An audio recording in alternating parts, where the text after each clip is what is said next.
You want me on your team?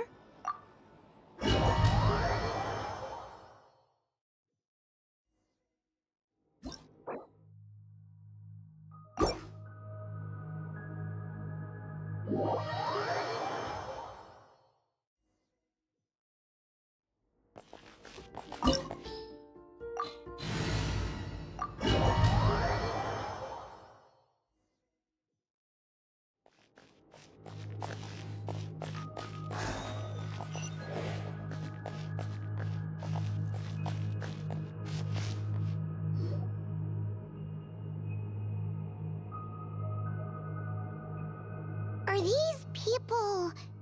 Judging by their clothes, they appear to be phantom Hyperboreans from the distant past. That could mean they have some clues about the moon goddess's name, right?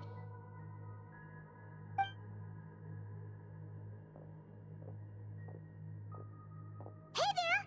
Could you tell us what the moon goddess's name is? Sorry. That's probably a weird question, huh? How do we explain this? The moons are long gone, and their goddesses are dead. Their names no longer mean anything. When a new moon goddess is born, we will surely know her name. We have used every last resource at our disposal. All that remains is to wait, patiently and quietly.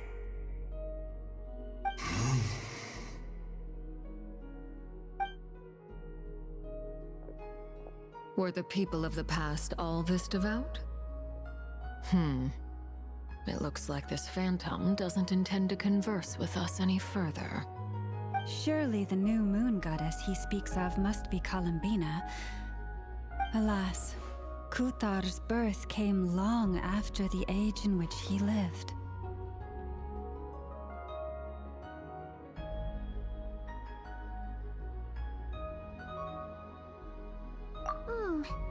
But, maybe if we find an age, they might know Columbina's real name. True.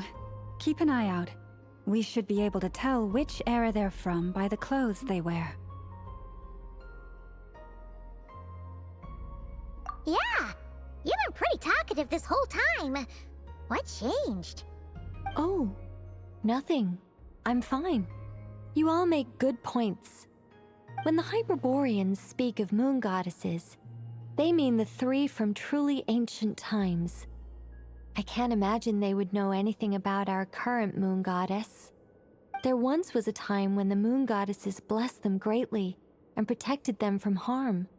So, when the war between the gods and dragons plunged the world into chaos, it seems they looked once more to the moons for help, praying for a new goddess to be born. Yeah, that checks out. Let's continue on. Who knows what else we may discover.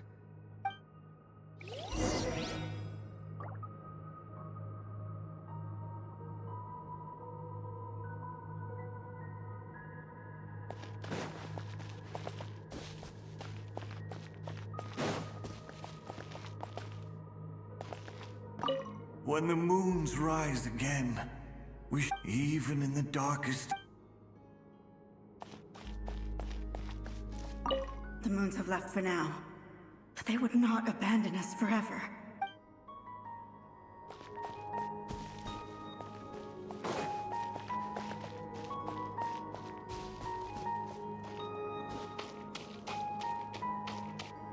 There's a door blocking this path.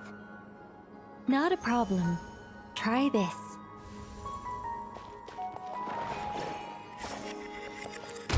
Whoa! How did that door suddenly collapse? This device was maintaining the door's integrity. Remove the core, and the device stops working.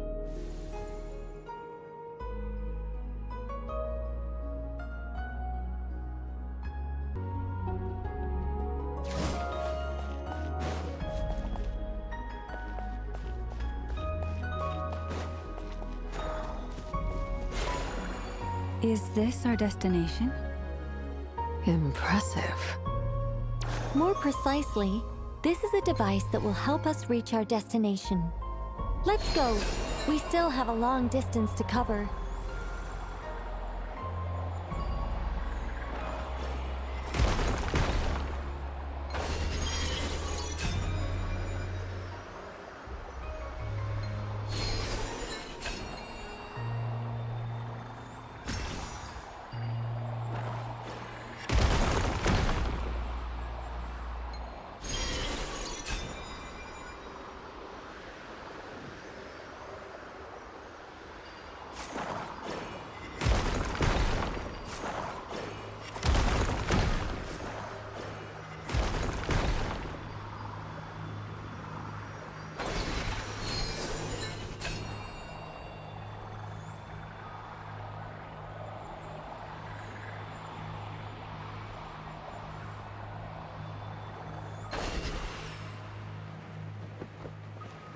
The way ahead is blocked by broken rocks.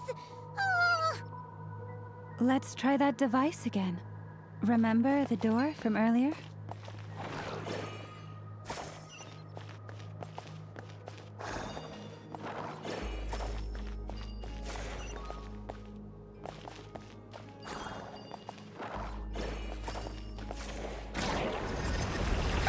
So it works in reverse, too!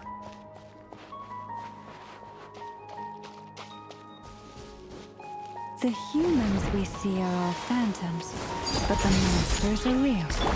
What a fascinating place. There'll be plenty of time to admire it later.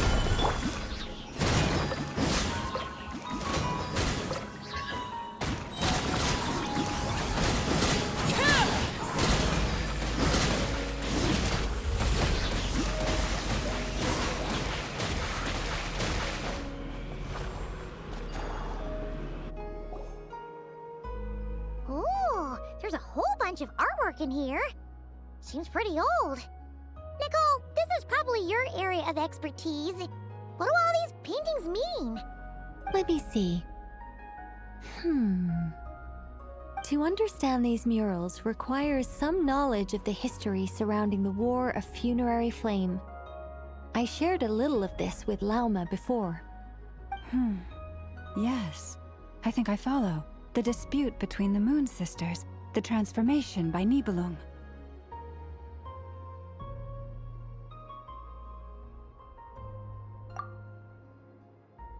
Oh no, it's no trouble. I'd be delighted to share the tale again. Alright then. Tevat's 3 moons and their goddesses were brought into being by the will of Nibelung, the then ruler of Tevat. But when the heavenly principles came, they changed the world completely, down to its very foundations. The moon goddesses were nowhere near strong enough to challenge this entity. But the heavenly principles did not view them as heretical entities that had to be removed. Essentially, the 3 moons existed to keep this planet alive and operational, which did not directly conflict with the heavenly principles' aims. Nevertheless, the inherent precariousness of this arrangement would soon be revealed. Nibelung returned. Yes. He did, and thus began the War of Funerary Flame, a battle for dominance between Nibelung and the heavenly principles. Discord would soon emerge between the 3 moon sisters. One would voice the opinion that they should follow Nibelung, for it was he who first hung the moons in the sky. Another would argue that taking sides in the conflict would only bring the world closer to ruin.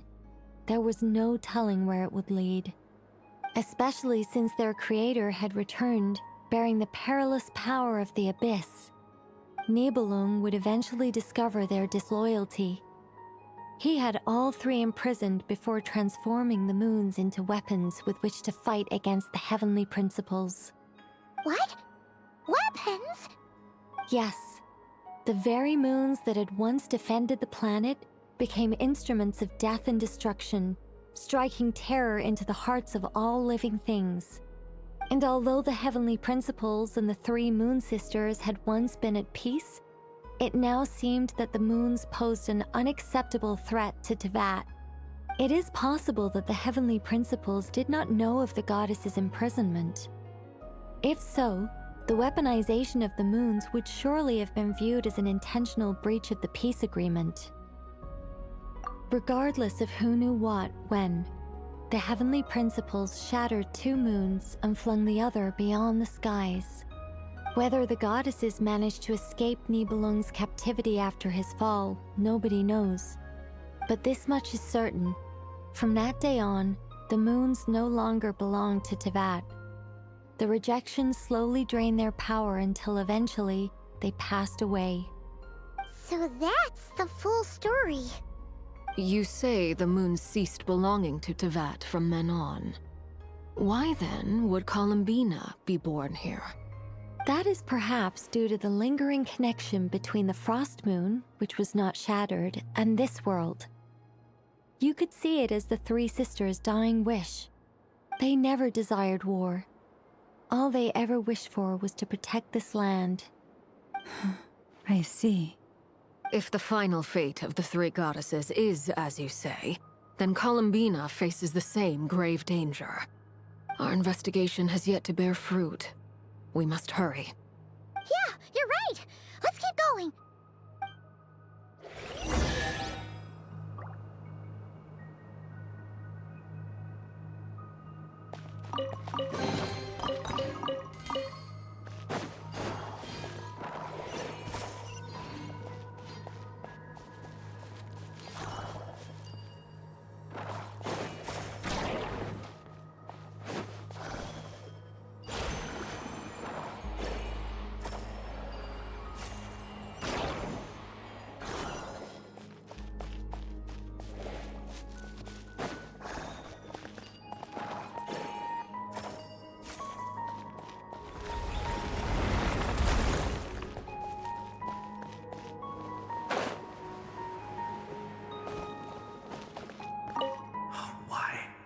Why do the creators of this world no longer show mercy upon their people?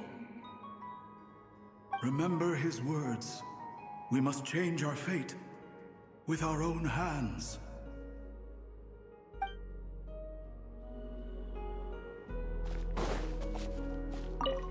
Should we trust him to keep his promise? We have to. There's nothing else we can do. Wait, that's odd. Who is he? Is something wrong? No, not really. It's just that over 30 possibilities emerged in my head, so I can't be sure who he is. It's been too long. My memory isn't as sharp as it once was. Really? Wow. Impressive.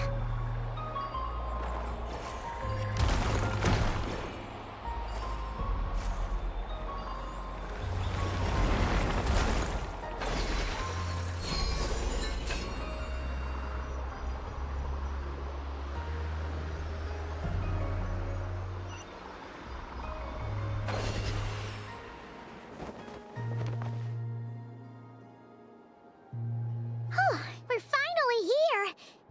Guessing we'll need to activate this thing? Indeed. I was a little worried about that at first, but as we got closer, I sensed that the Kuvaki within it flows unimpeded. It should be functioning normally. The only issue is how to activate it. It's looking a little worse for wear. What about the cores from some of the other devices we've seen? Can we repair it using those? In all likelihood, yes. I imagine that would have been the Hyperborean's backup plan. Let's look for some cores.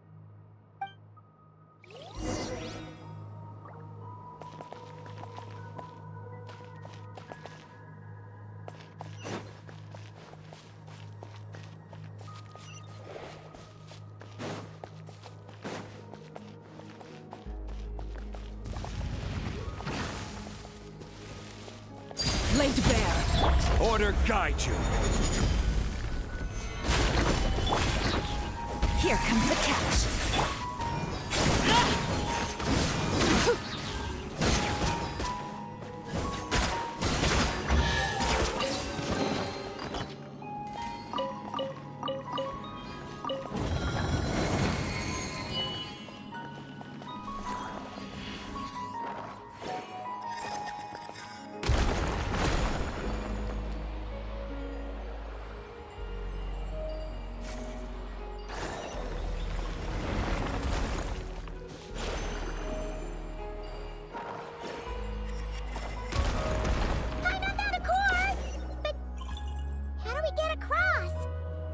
Walk up, then jump down.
Of course. Let's head back.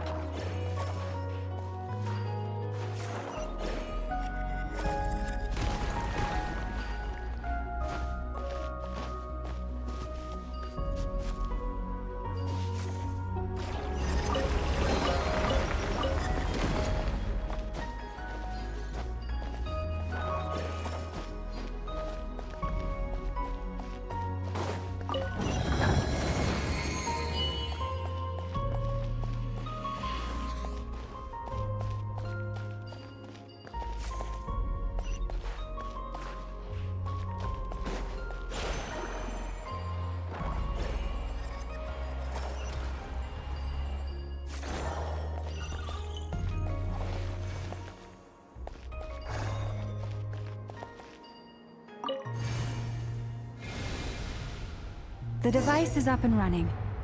It's hard to believe that the ancients were capable of constructing such things. Paimon sees our destination! It's right up ahead! Yes, let's go.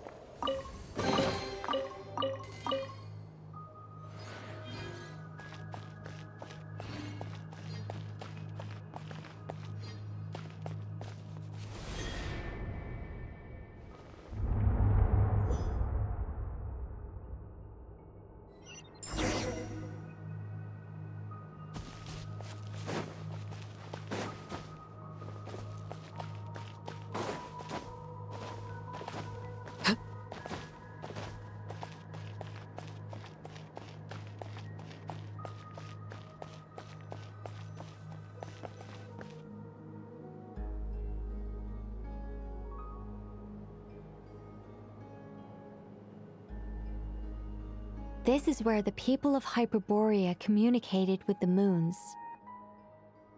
We need only place the moon marrow upon this platform on Moon Prayer Night, and we shall be able to open a portal to the moon and send our moon goddess back home. The assumption being, of course, that we can find her first.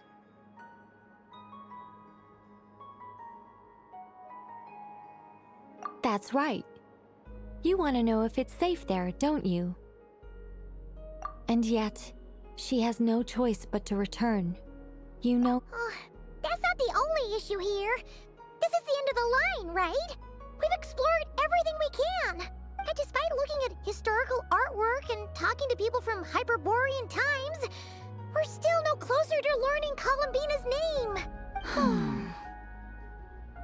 name.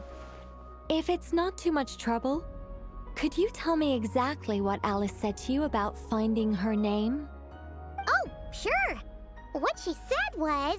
Then your first job is to find it. As a moon goddess, I'm sure she must have a name she identifies with. Neither Columbina nor Kutar is her true name, and she's never really accepted either of them. Is it not also possible that she has never had a true name? Not at any point in history? That would be a hard pill to swallow. But at this point, we may have to accept that that is the truth. No one knows how she came into being, and she certainly doesn't have parents in any sense that we're aware of. Perhaps she was never granted a name at all. But does that mean there's no way to get Columbina back? She's just gonna disappear and there's nothing we can do about it? Huh? Wait, why all this pessimism? Was it the way I phrased this question?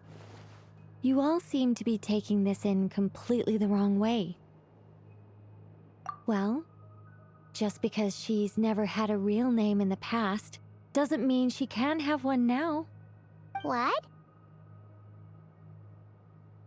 Think about what Alice said again. She never once said that you'd have to find a new name, did she? Are you saying what I think you're saying? Yes. Names are anchors that connect us to the world. If she doesn't have one already, then all we have to do is create one, no? It's like... yes. Traveler, when you first arrived in Teyvat, do you think you would have turned around if someone behind you shouted, "Hey, Tumaini"?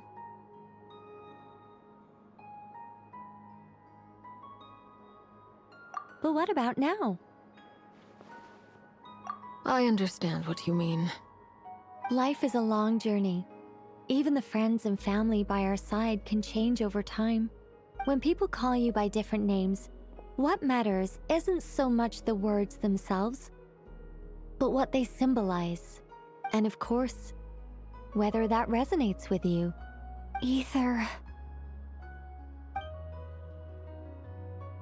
So, close your eyes and picture the moon goddess in your mind. If you were to call out to her in this moment, what would you say? Columbina. Columbina. Paimon would call her Columbina too. Well, she has long forsaken everything that Kutar represents. I think from now on I should call her Columbina too. Well, it sounds to me like you found your answer. Are you sure? Is it really that simple? We haven't found her this whole time, and not for lack of trying. For a journey like this, the process is every bit as important as the outcome. Had you not searched far and wide, rejecting every other answer you were offered, how could you have come to an answer you felt was finally correct? Oh, it all makes sense now. This has Alice's fingerprints all over it. Are you suggesting that Mage knew from the start that Columbina never had a real name to begin with? I can't say for sure, but I can definitely imagine her chuckling in satisfaction somewhere right now, saying, "Ah, what fun."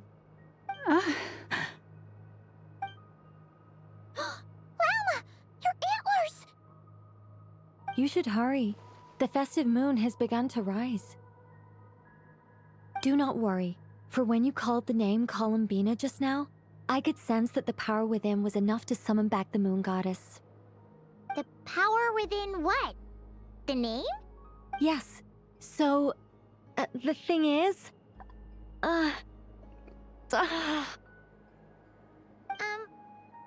wrong now? This is so annoying. I really want to explain how that whole thing works. Starting from the founding principles of Tevat and... Oh, I could talk about this for hours. But... Deep breaths, Nicole. Deep breaths. You're an angel. A sober, sensible, solemn angel who has her priorities straight. Okay then. Sorry for asking. Clearly a bad call on Paimon's part. Anyway, you all need to hurry. Last thing, remember how it felt when you called out that name. Then it is agreed. By the name Columbina, we shall find her. Then we'll throw her the best Moon Paranite party ever! And at last, we will send her home.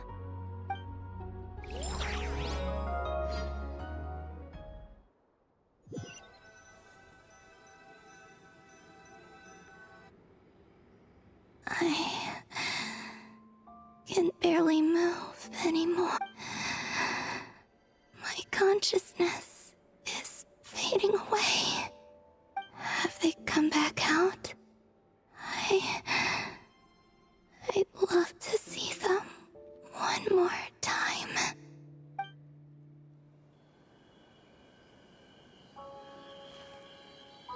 They didn't make it.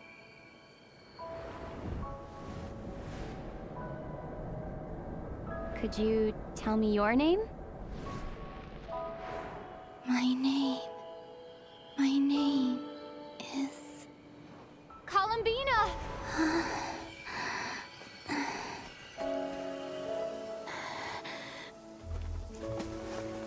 Columbina! Are you here? Columbina! That's the name you gave when we first met. And it's what I've called you ever since. Columbina. It's a fine name. I have many fond memories of Columbina, and so do all of your friends.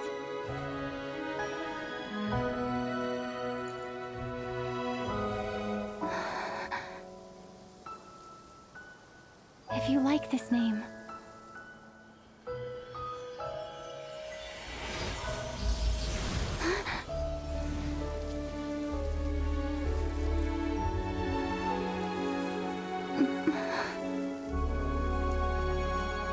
Looking for me?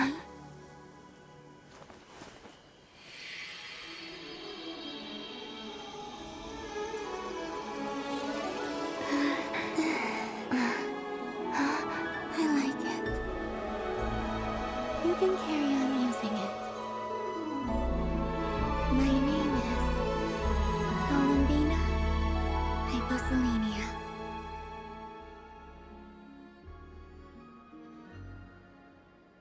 Columbina Hyposelenia. That's a wonderful name. I never thought that Columbina would become my real name. But after I met you and my other friends, the things that this name stood for slowly began to change. It went from being a Fatui code name to something my friends call me.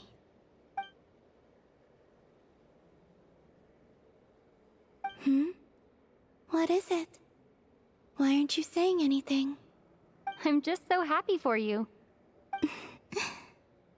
Thank you. So, where's everyone else? We can go and meet them very soon. Everyone went to different places to try calling your name. Great. I'd like to thank them as well. Everyone's done so much for me. Searching for my name, entering those ancient ruins. Huh? Wait, so you were... Yes, I was there. Not physically, but my consciousness was still holding on. I followed you the whole way. Starting from when? You turned around and called out my name while you were in Nasha Town. Do you remember?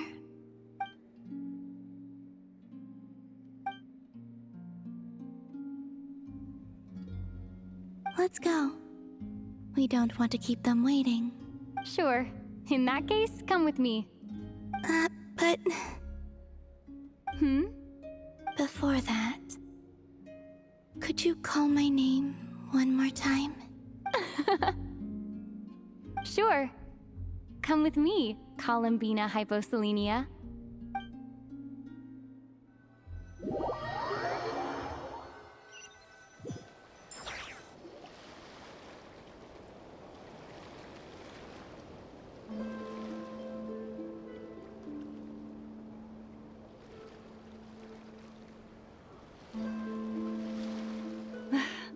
Columbina! Oh, this truly is wonderful. Llama, I can't breathe. Ha ha! Just in time for Moon Prayer Night. It's good to have you back, Miss Columbina. Yeah, we were worried sick. Thank you, my friends. With your help, I now have a name that belongs to me. Columbina Hyposelenia. Where's the second half from? You added it yourself? That's right. It means... Born beneath the moon. yes. And by extension, it can also mean born beneath this world. A fine name. Now, as much as it pains me to interrupt this beautiful reunion, I feel obliged to remind you that the Moon Prayer Night celebrations in Nasha Town have already begun. Don't you want to enjoy the festivities? There's so much to see and do. And some of the ambient lighting and entertainments were sponsored by the kind souls in the Hexen Circle. Nicole? Why have you turned into Dodoko? So you're Miss Nicole. Thank you for helping us, and for helping me find my name. It's nice to finally hear your voice. You're quite welcome. Guiding lost people to hidden treasure is what we Seelie do. And if you ask me, spiritual treasures are far more precious than material ones. Chests are all well and good, but this was what it's all about. Ah, so satisfying. Anyway, I had to go help Alice. It seems like she ran into some trouble. That's why I couldn't be here in person. But don't worry, we're with you in spirit. We'll be celebrating right along with you. Keep an eye out for the Hexen Circle's festive stalls in Nasha Town. I think you'll like what we came up with. Alice said she even managed to rope B in this time. The Frost Moon Scions have also prepared various attractions. I believe Aino and Effa and their crew are setting things up as we speak. On that note, Nefer, about that request I made. It's all in hand. Yehoda is on site to ensure that everything goes off without a hitch. Wonderful. In that case, Traveler? Huh? Come on, Columbina.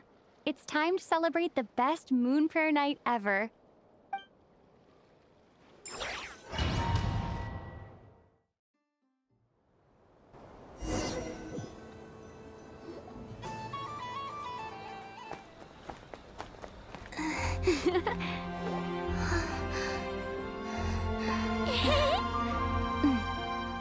Hey, young lady.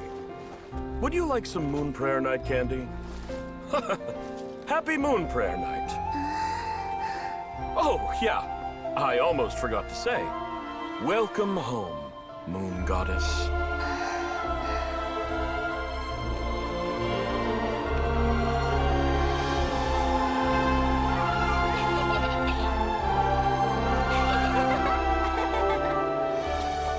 Welcome home, Moon Goddess. Welcome home, Moon Goddess. Welcome home, Moon Goddess.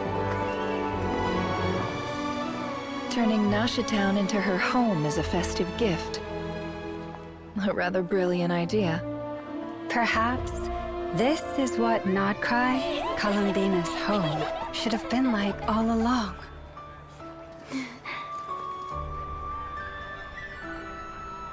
Thank you for the gift. I like it a lot.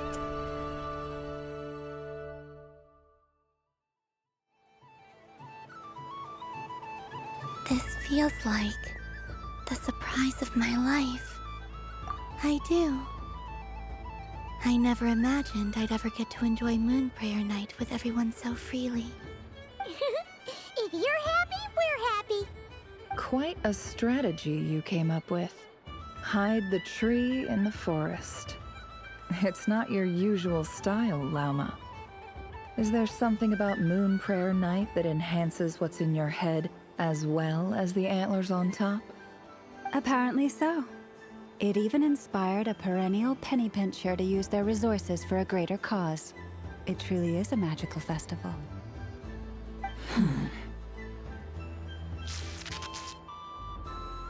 I see it now. This bickering is actually a sign of a strong relationship. Huh? What's everyone doing here? Oh! Miss Columbina, you're back! Yes, I'm fine now.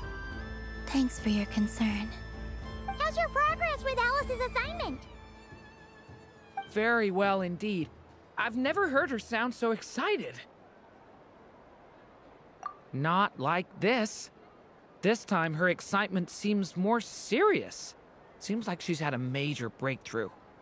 She said she'll contact us once she knows more. In the meantime, we're free to relax and have some fun. Enjoy the time off while it lasts. I have a feeling that our next task won't be so simple.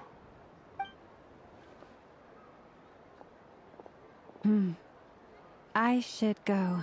I still have a few things to attend to at the Frost Moon Scion stall. And I think I'll take a look around. With any luck, this once-in-a-year festival will come with once-in-a-year opportunities. Hold up a second. Where's Varka? I believe he made a beeline for the flagship the moment he entered Nasha Town. Ah, that's Mondstadters for you. They know what they want when festivals roll around. Goodbye for now, Columbina.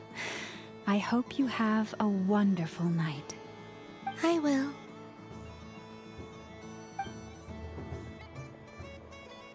Well, in that case, don't just stand there. Get out there and have some fun. You'll definitely get a warm welcome at every stall. Oh, also, take this map with you.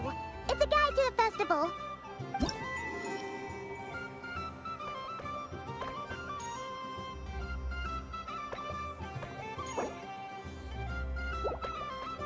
The Frost Moon Scion stall is over here.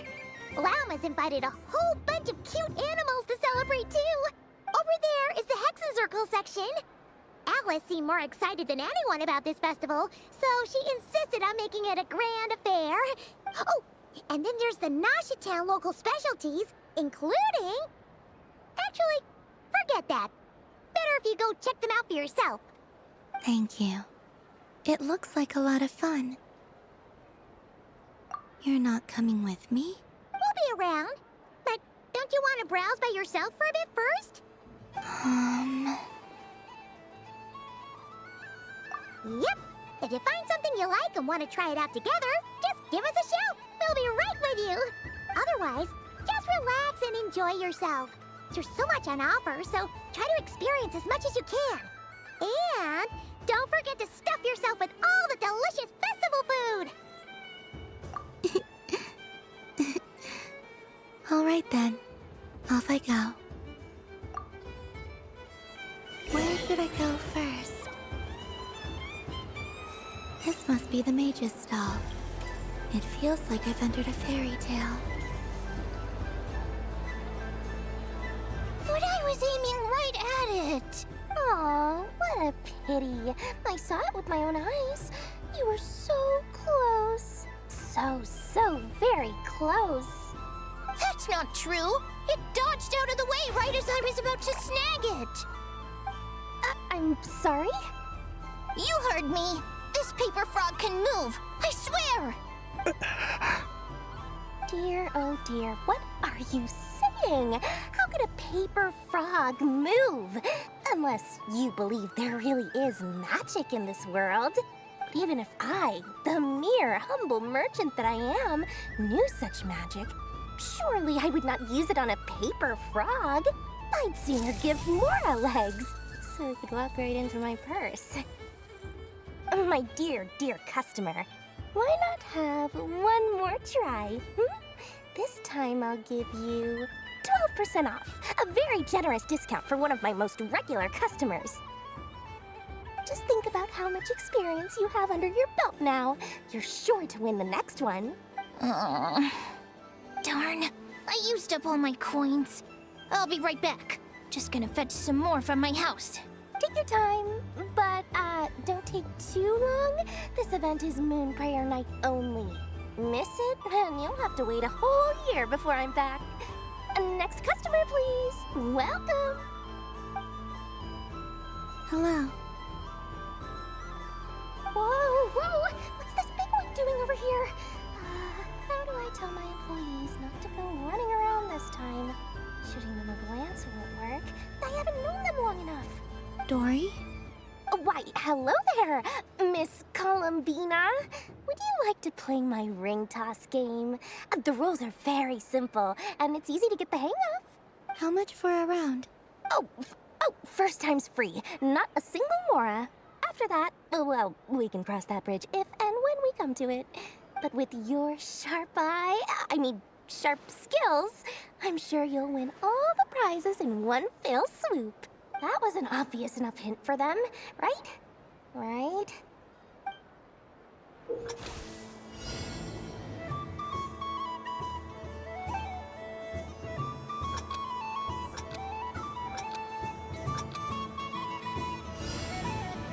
Here comes the ring!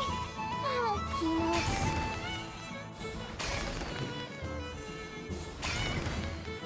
Change tracks. Roselle! Should we move or not? Just a tiny bit. All right, then I'll... Oh, sugar plums, not the clock hands. How do I move the legs again?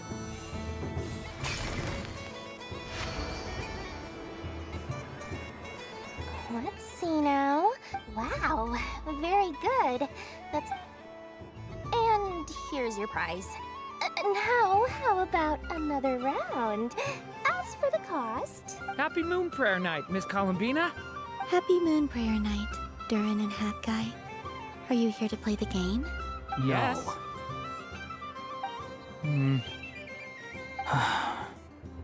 You said we were just coming here to say hello. I did, but then I recognized a few more people as I got closer. Do my eyes deceive me? Is that... It's our little dragon! He's all grown up! Someone's popular. Well now, since you came all this way, why don't you try out this lovely game we have going? First try is free! He'll have a go. I'll pass. It's only one free try per customer. You can't give your try to him. I'm aware. How has Elder Almond been lately? He's in great shape. He goes for a run in the forest every morning to stay fit and healthy. He tried to go boat racing with Firecracker a while back, but he couldn't even make it onto the Lotus Leaf. Firecracker was in fits of laughter. How about you, little dragon? Can you still fly? Yes, I can. But you've become less chatty. Has growing up been tough on you? We call that maturity. You know, the thing people sing about. The knight wields a sword of stone to defend those hearts that are made of gold. Stone is very heavy. That's what keeps him from talking too much. That's awesome! I want to be a knight when I grow up too. Ring, here I come!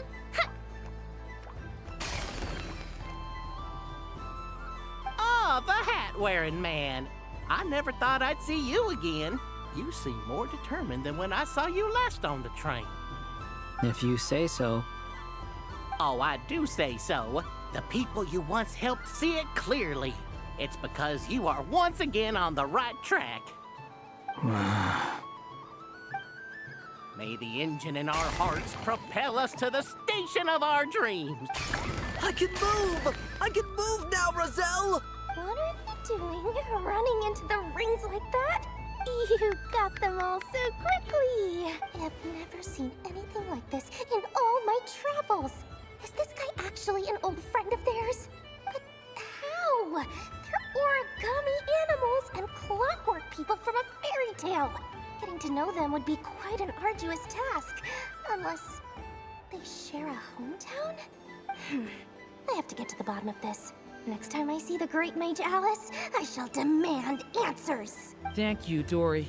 I had a lot of fun. Now for your prize. Where did I put it? Give me a moment to dig it out.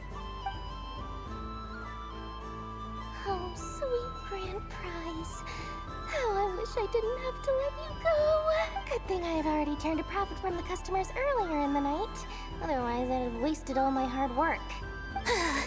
Okay, I'm back. What? I leave for 2 seconds and someone's already claimed the grand prize? Oh, well, these things happen, you know? Perhaps you'd be interested in one of the other prizes instead. We've got all kinds of wonderful goodies here. Is this the thing you wanted? Here, you can have it. Huh? But... Don't worry about it. It will be happier with you. Oh, thanks so much, miss. Moon Goddess. Oh, goodness gracious, Columbina. Give me strength. How am I supposed to make any more money from this child at this rate? Daddy, look! That's the game I was telling you about! Forget it. She is the Moon Goddess after all. I'll think of some other way to swing this. Maybe I can try to hook this new kid. Huh? Oh, someone already won the grand prize. You can take mine if you want. What? Why? Why are all these bleeding hearts coming here to ruin my business? Happy Moon Prayer Night, everyone. Happy Moon Prayer Night.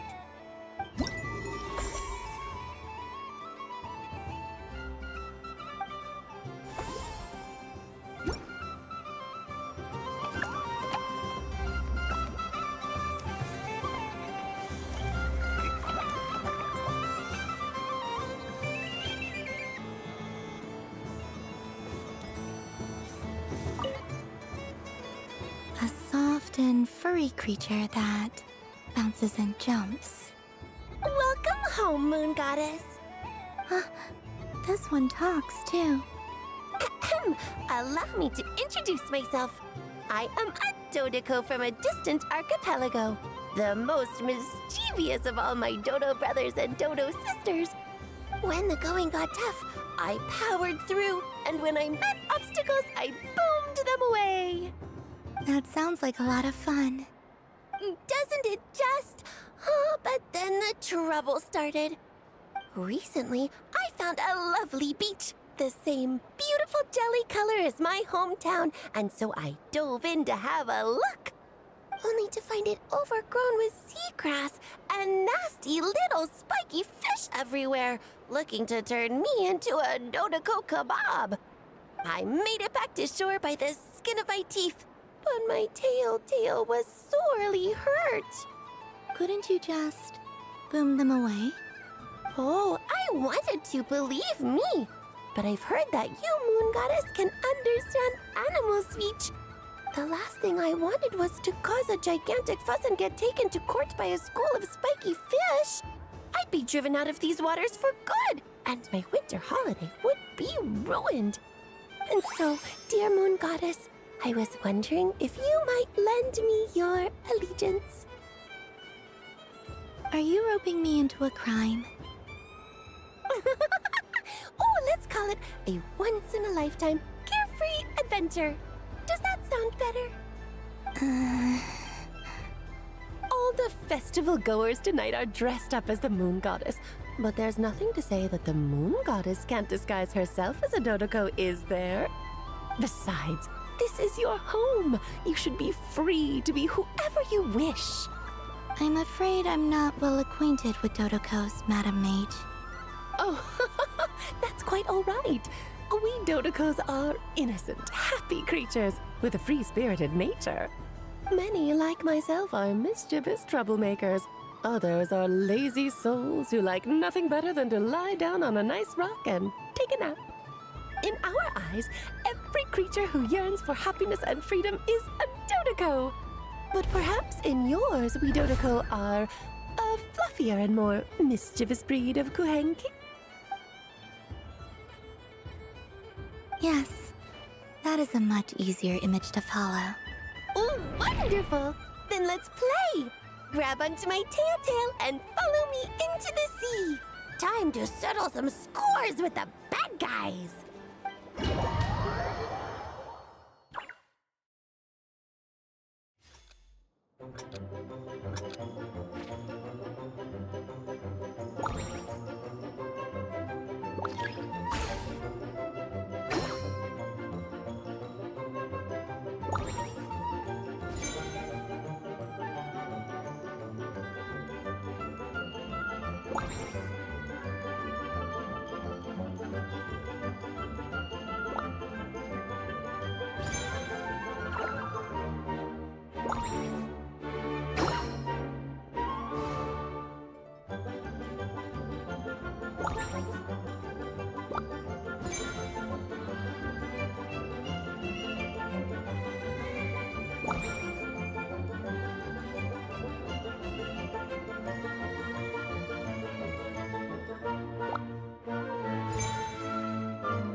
Ooh, a remarkable talent!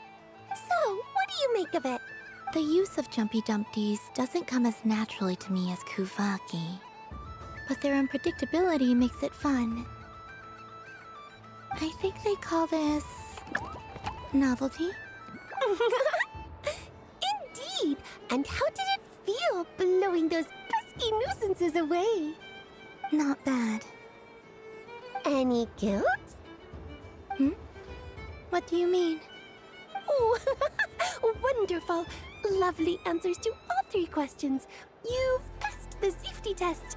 Now I can give this special bomb to you as a souvenir. Remember, if you find any meanies living on the moon, you can use this to boom them into oblivion. I will.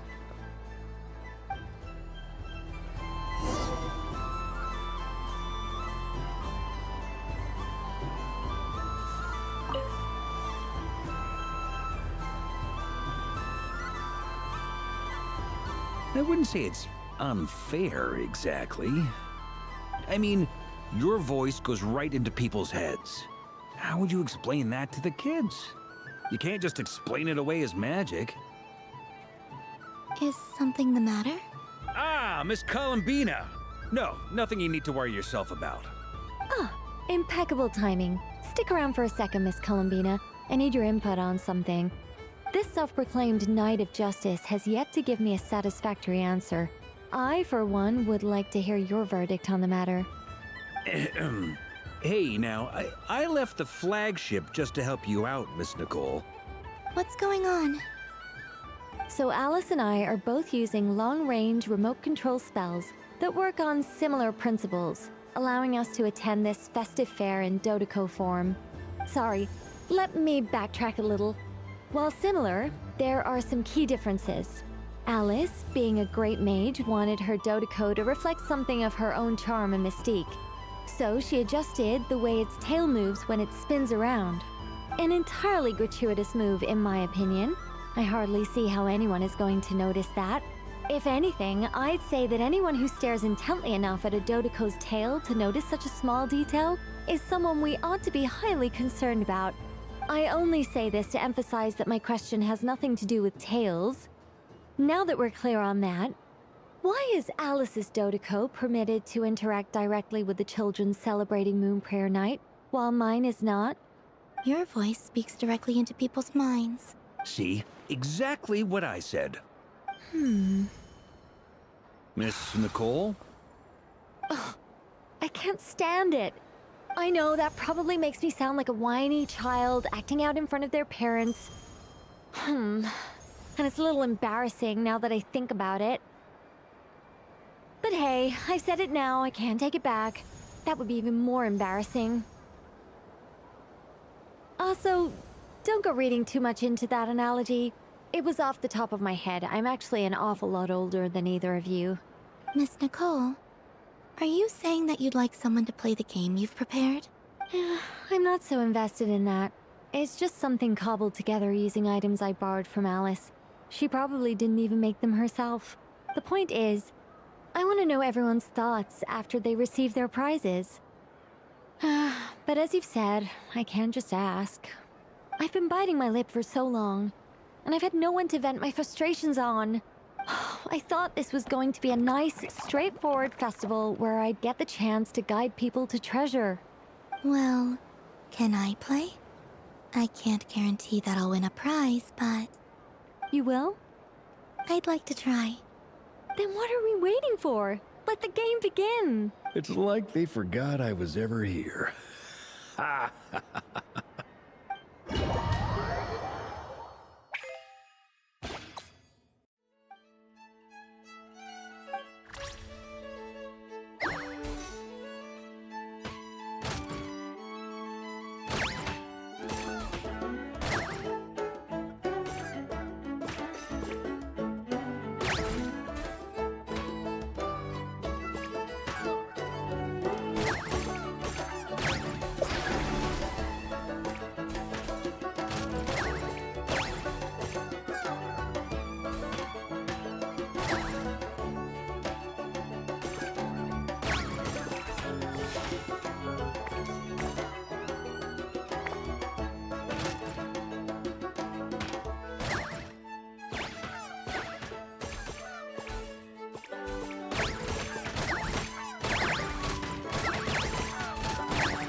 Congratulations, Miss Columbina!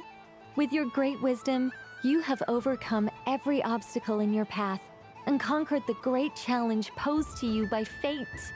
Fate? Well, something to that effect.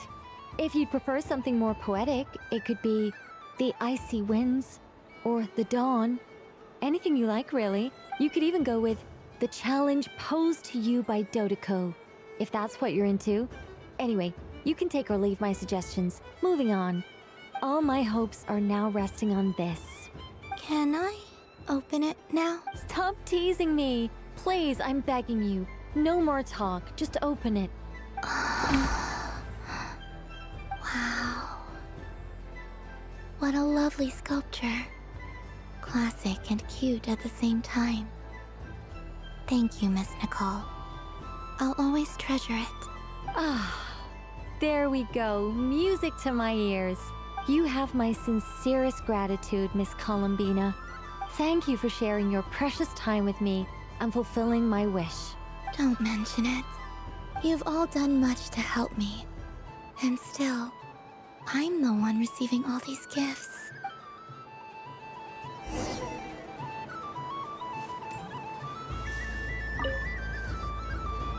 Welcome home, Moon Goddess. Oh, you're the genuine article. Alice was right. This moon prayer night was worth watching after all. Another one that talks. Greetings. Pleased to make your acquaintance. I am the Hexenzirkel member they call B. Barbeloth Trismegistus. Columbina Hyposelenia. Pleased to meet you too. Hyposelenia. A fine name indeed. Now then, Miss Columbina, do you wish to hear a mage's divination? Divination? The Frost Moon Scions used to ask me what would happen in the future. Is this like that?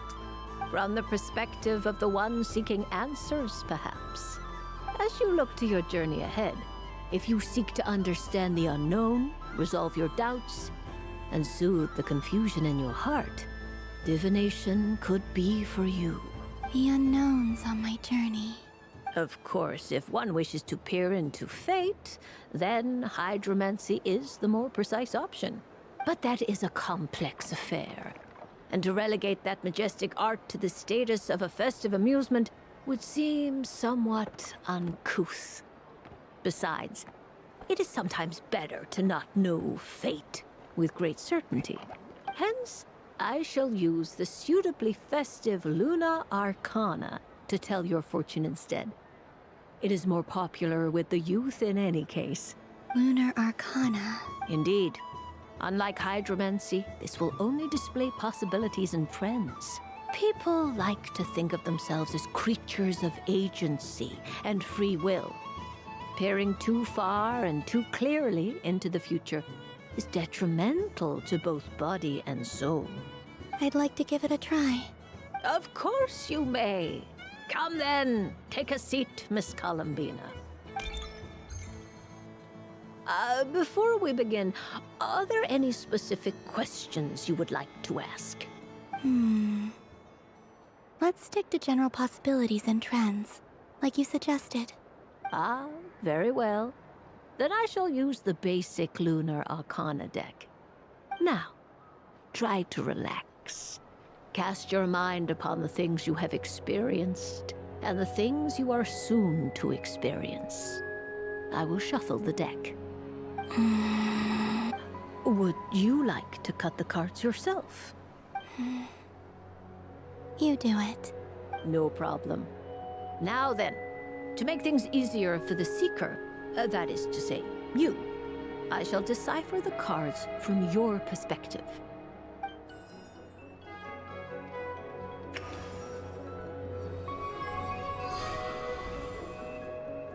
Please, draw the first Lunar Arcana.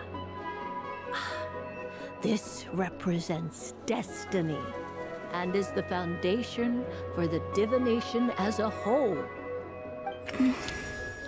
Now, draw your second card. This will stand for the past, the sum of all your experiences that have come before. And now the third Arcana. This is the present, your interpretation of the current moment. Finally, the last card. This shall speak of the future, which... Oh. Kuvaki Pulse? Fascinating. I've never encountered this before in my role as a diviner. Something has exerted an influence upon this card, causing it to leave its designated position. What do you make of this, Miss Columbina? Perhaps this is the guiding hand of fate in action. Of course, if you wish, you can choose to deny the validity of this card and draw the future for yourself. No, it's fine. Let's go with this one. A bold decision. I must say I'm looking forward to the results. Well then, let us flip the Lunar Arcana in sequence and see what emerges. Sure.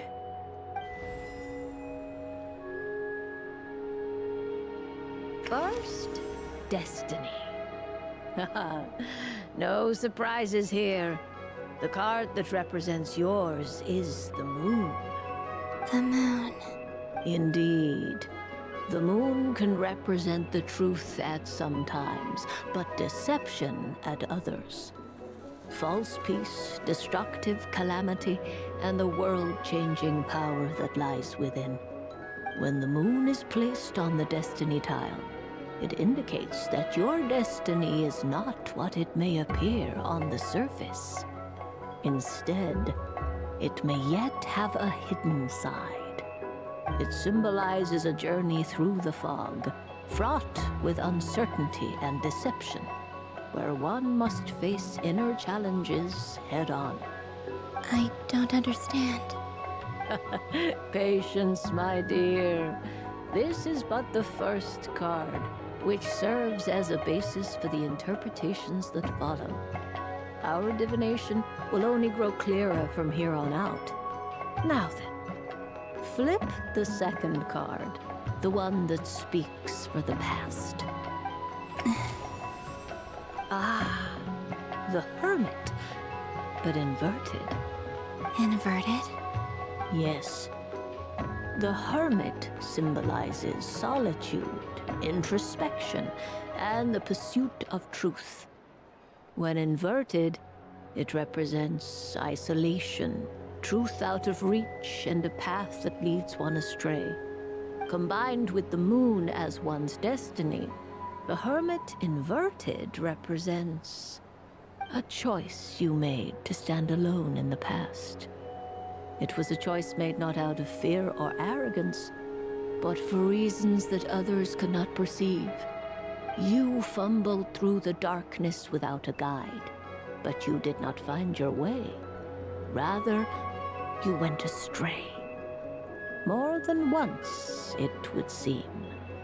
Is this about how I became Kutar despite not wishing to become a god? And how I joined the Fatui because I yearned for a place to belong? I suspect only you know the answer to this question. All is not lost. The past is in the past, and so it shall remain. Shall we look into the present now? Oh my. The Lovers. One of the most interesting Luna Arcana. What does this one mean? This means that you have had an unprecedented emotional experience. The joy of finding your soul becoming intertwined with that of another. A precious and wonderful thing indeed. It's true.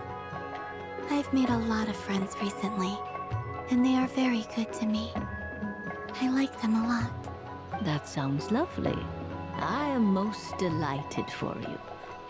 The Lovers can also represent important decisions, perhaps related to a parting of ways. Now, if I were to guess... Yes. I return to the moon. I understand. Parting with friends is never easy, Columbina.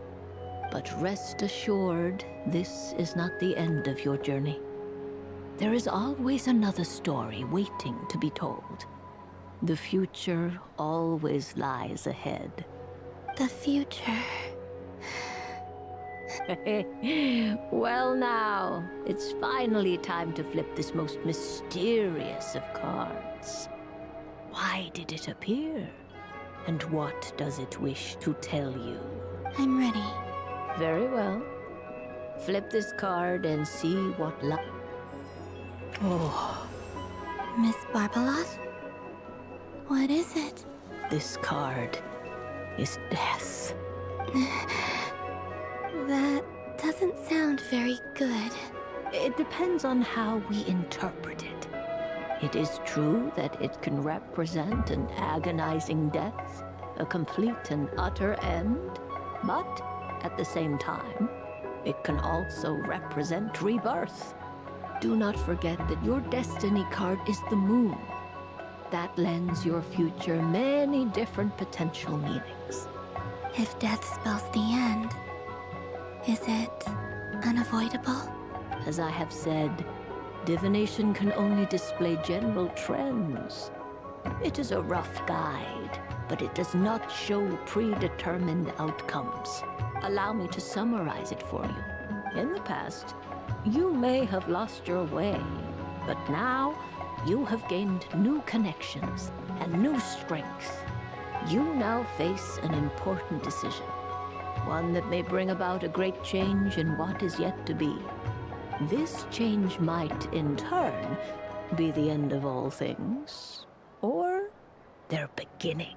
But remember, everything is subject to change because of the moon present in your destiny. You must see the truth clearly and face your innermost thoughts. The truth.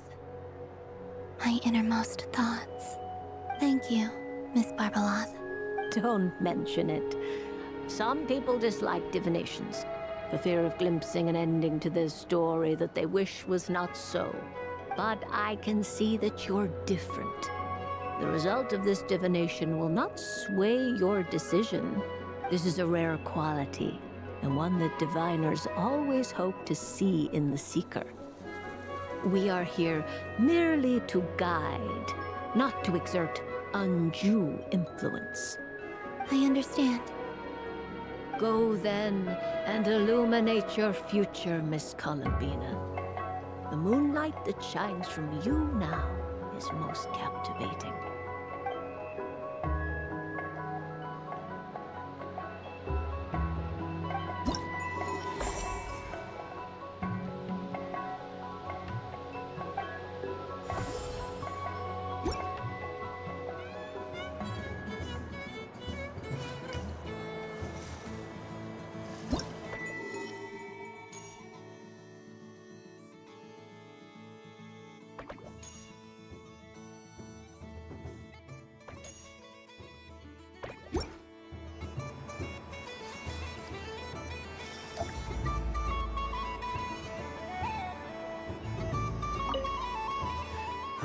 It'd be rude to just leave without saying anything.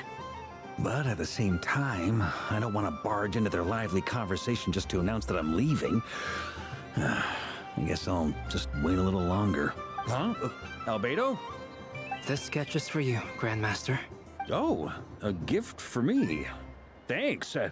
Let's see what you've done for me. The North Wind left in a lurch.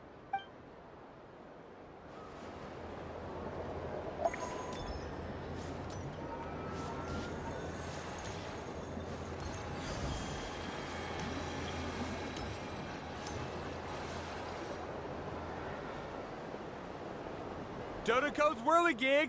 Come check out Dodoko's Whirligig! Ah, welcome home, Moon Goddess. Might I ask what this is? Ah, it's a very special amusement sponsored by the great mage herself.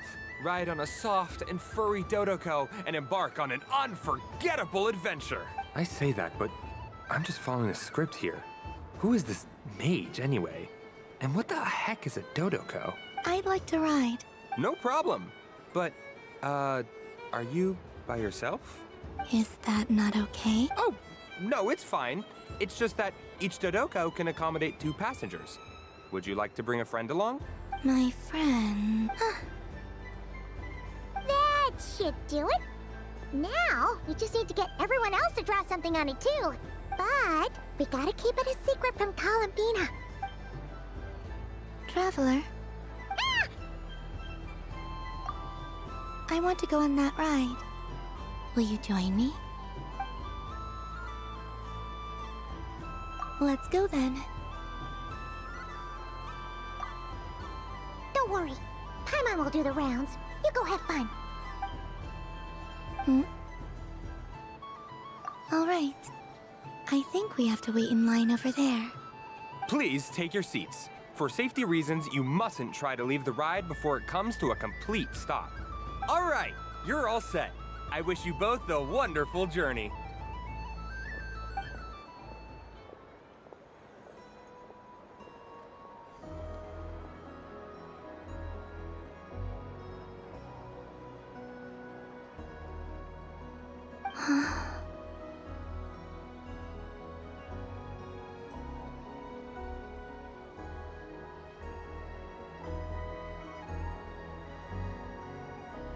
Not bad.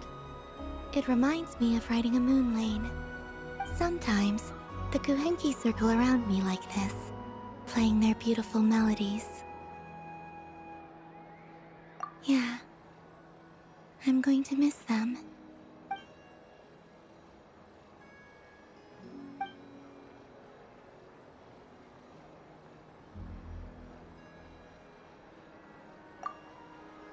It does. I've felt scared in the past, too. But this is a little different. You know something? I got to see a lot of fascinating things during my disappearance. I saw how the Frost Moon Scions act around their families. So different than how they used to act in my presence. And I also saw how they interact with their friends. It made me curious at first. Why do people act so sincere when they're worshipping gods, but save their truest, warmest feelings for each other? Slowly, I came to realize that it's because they trust one another. They know, deep down, that they'll be accepted for who they are. All of it. The good and the bad. I know. I knew it the moment you started calling out my name. What I fear now is the end. I fear losing all this the very night I have gained it.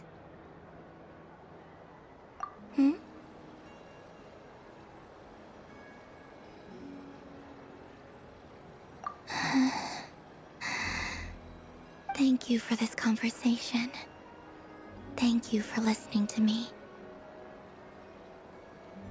Don't worry. This fear I have, and the unknown that awaits me, they cannot hurt me. Not when I possess a treasure far greater. I just want you to remember this version of me. The real me. On this final night together. Dear passengers, Dodoko's awesome adventure has come to a close. Please leave in an orderly fashion, and we look forward to seeing you again in the future. Don't want the journey to end, huh? Don't worry, you two. There's always another adventure waiting just around the corner.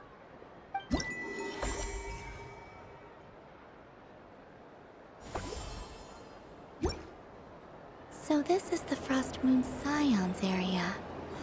It feels very familiar. But everyone looks much happier than usual. Fun ride, huh? You and Columbina looked pretty sad to leave. This isn't gonna make Paimon dizzy, is it?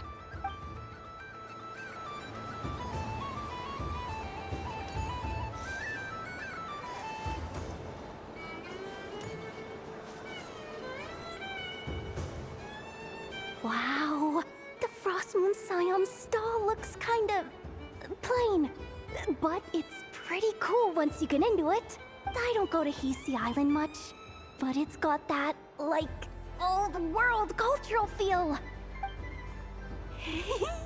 And if culture means we get more festivals, I'm all for it! Hello, Yahoda. Columbine... hello, Moon Goddess. That was too close. I almost gave the game away in front of the staff. Oh, wait, what's the deal with her shoes? They don't make a sound when she walks. Do you like balloons too? Balloons? Oh, you mean those? What's so fun about balloons? I'm not a kid anymore. They're probably more up Aino's alley. Yes. The animals seem very curious about these strange flying objects. I was drawn here by their voices. I recently learned a fun new game you can play with balloons, so I decided to come and give it a try. A new game? Hello. Welcome home, Moon Goddess. Here to buy some balloons? Yes. Could you give me a few that haven't been inflated yet? Are you sure? I guess it's not a problem, but... Yes, please. Thank you. Uninflated balloons? But those are just little rubber pouches. What does she want with those? Would you like to play the balloon game, Yehoda? Huh? Sure. I guess. How do you play it? Wait here a moment. Oh. This is so weird. What have I gotten myself into now? I thought I saw Columbina nearby. Uh-oh! That's the fourth Harbinger! Although she's helped us out quite a bit, she's good people, right? Is she looking for Columbina? Oh, guess that's my ticket out of here. I'm not sure my heart can take being sandwiched between two Harbingers. Which stall is she checking out? Oh, it's that other Frost Moon Scion's one. Try on the headgear, see what it's like having antlers or animal ears for a day. Oh, I wouldn't be caught dead wearing that stuff. So embarrassing. I have enough gear to carry as it is. Wait, what? She put it on? How peculiar. This would take some getting used to. I wonder if this is what it's like for Lynette. It really suits you, ma'am. What is this? She was so intimidating a moment ago, but now, dang, she's really rocking those ears. How does she make them look so cool? I suppose I may as well keep them on for now. All part of the festive experience. She's coming this way. How do you do, Miss Yehoda? Oh, jeez. Don't talk to me while wearing that thing. Where am I supposed to look? Oh, hey there. I'm looking for Columbina. Have you seen her? She just... Huh?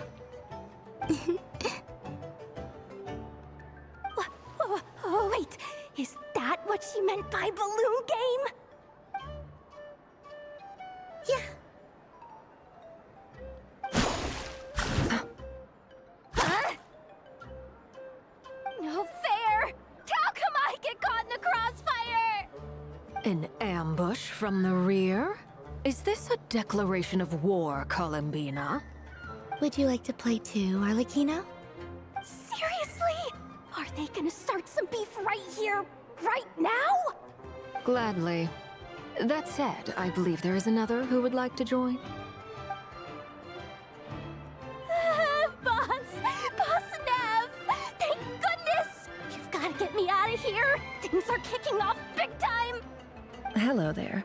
I'd like 10... no, make that 20 balloons, please. Uninflated. What? Miss Moon Goddess, I hope you're prepared to pay the price for assaulting my employee. Welcome to the game, Nefer.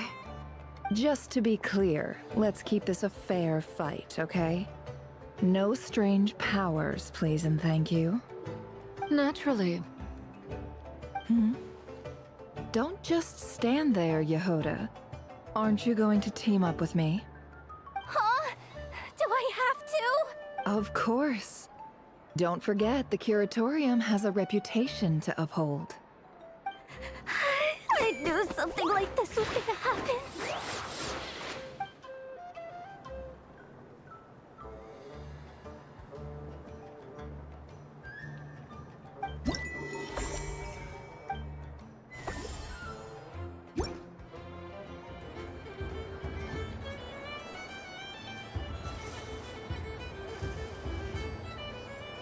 Sunny days! I prefer sunny days. Ah, well, you are as warm as the sun itself, Moon Goddess. Very well. I believe your spirit animal has to be this most adorable chic badger. Wow! Thank you, Mr. Talking Magic Lamp. Have a very happy festival, Moon Goddess. Blance? That's you! cool, isn't it? Shh. It's our little secret, my dear traveler in Paimon. Okay, sure, but why are you here selling sugar sculptures? Everyone celebrates in their own way. After gazing into the abyss and spending time around gravestones all year, what better way to relax than to see sunny smiles on the faces of the living? Besides that, I like to think of myself as a fair judge of character. I dare say matching personalities to confection suits me rather well. That's not what Paimon was talking about. Aren't you afraid that your true identity might be exposed? Should I be? There is all manner of magic in the air this moon prayer night, thanks to the work of the great mages. I see Miss Columbina is hiding in plain sight. Why should I not do the same? Why miss this rare opportunity to enjoy a special evening in my true form? Fair enough. You got a point there. People who don't know you will probably think you're just a talking lantern. Well, now that we see eye to eye, what brings you here? Not a search for your spirit animal, I presume? Ah, well, actually... Here, see for yourself. Oh, this is... How wonderful. A beautiful idea. Yeah, we just met Barca, and he said that having everyone draw their own section was kind of boring. So, he did your bit for you. Ah, Varka. Ever the maverick. I see his artistic skills are truly one of a kind. In that case, I shall paint something on Mr. Albedo's behalf in a short while. What? Why not now? Ahem. Welcome home, Moon Goddess. Phew, that was close. Hello, Flins. She recognized you right away! What keen eyes you have, Miss Columbina. Especially considering they are shut.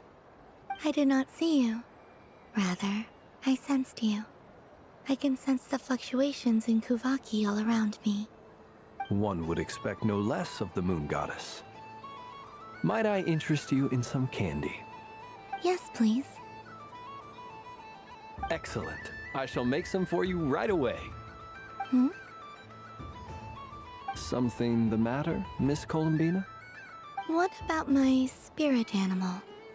All the other children carrying sugar sculptures are talking about it. Wait, is she taking the test seriously? Ah, my apologies. How could I neglect that? You are quite right, Miss Columbina. Every one of us has a magical creature living in their heart. Would you permit me to help you find yours? Yes, please. Do you prefer the day or the night? Night. Which of the 4 seasons is your favorite? Winter. Think of a perfect day. What is the weather like? Sunny, rainy, or perhaps cloudy? Rainy in the morning, sunny at night. What kind of answer is that? Forests, lakes, and open seas. Which do you prefer of these? I like them all. Imagine you opened your very own shop. What would you sell there? Moonlight, I think.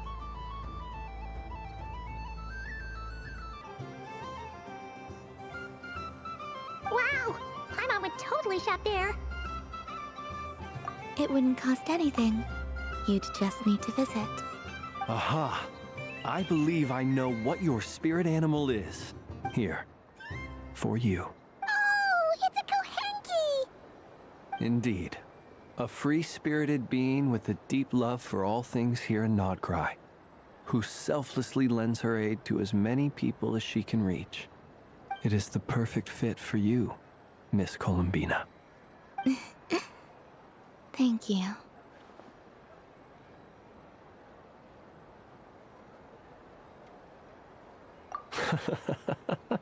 It would be my honor. But you shall have to forgive me. We have known each other for quite some time. I doubt there is any answer I could give that would come as a surprise to you. So instead, would you accept this sugar sculpture as a token of our friendship? It's a lantern. Hey, why don't you two go enjoy your candy over there? Paimon wants to try out this spirit animal thing too. Right, Blintz? Come on, play ball. I got this drawing done. But I want to hear Paimon's answers. But it'll probably take ages. Paimon's a complex soul. And we don't want your candy to melt while you wait, huh? Oh. Okay then.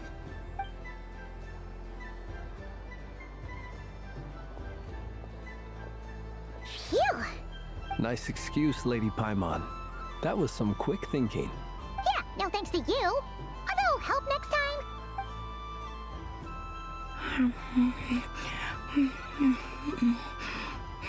It's sweet. Is that Lockaberry? I wonder what flavor the traveler got. This way, this way! It's the candy-selling lantern!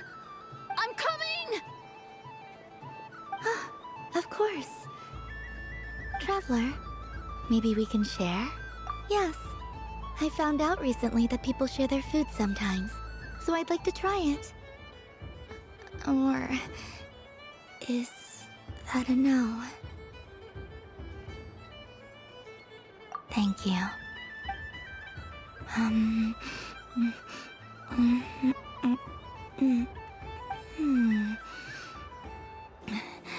Yours is a little more sour than mine. Here, you try it. Are you sure? Amazing.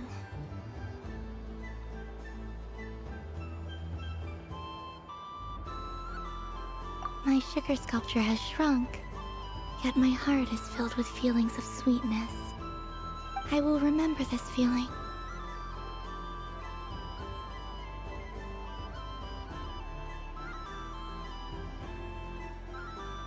Sure.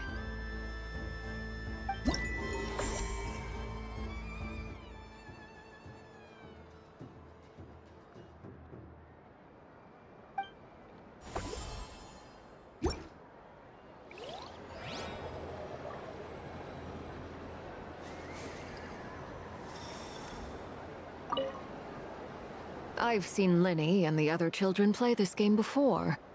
It would seem that it's not a bad way to relax, once in a while.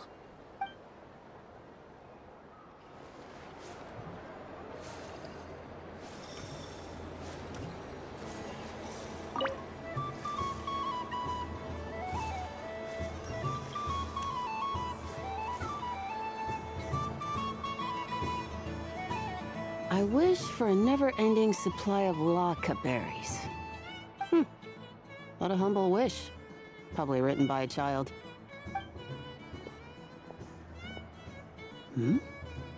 Is that Lauma the Moon Chanter?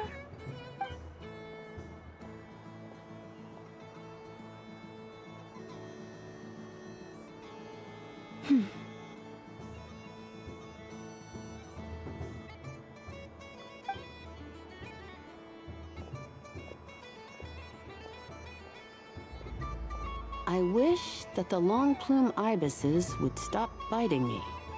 Oh dear, poor Lauma.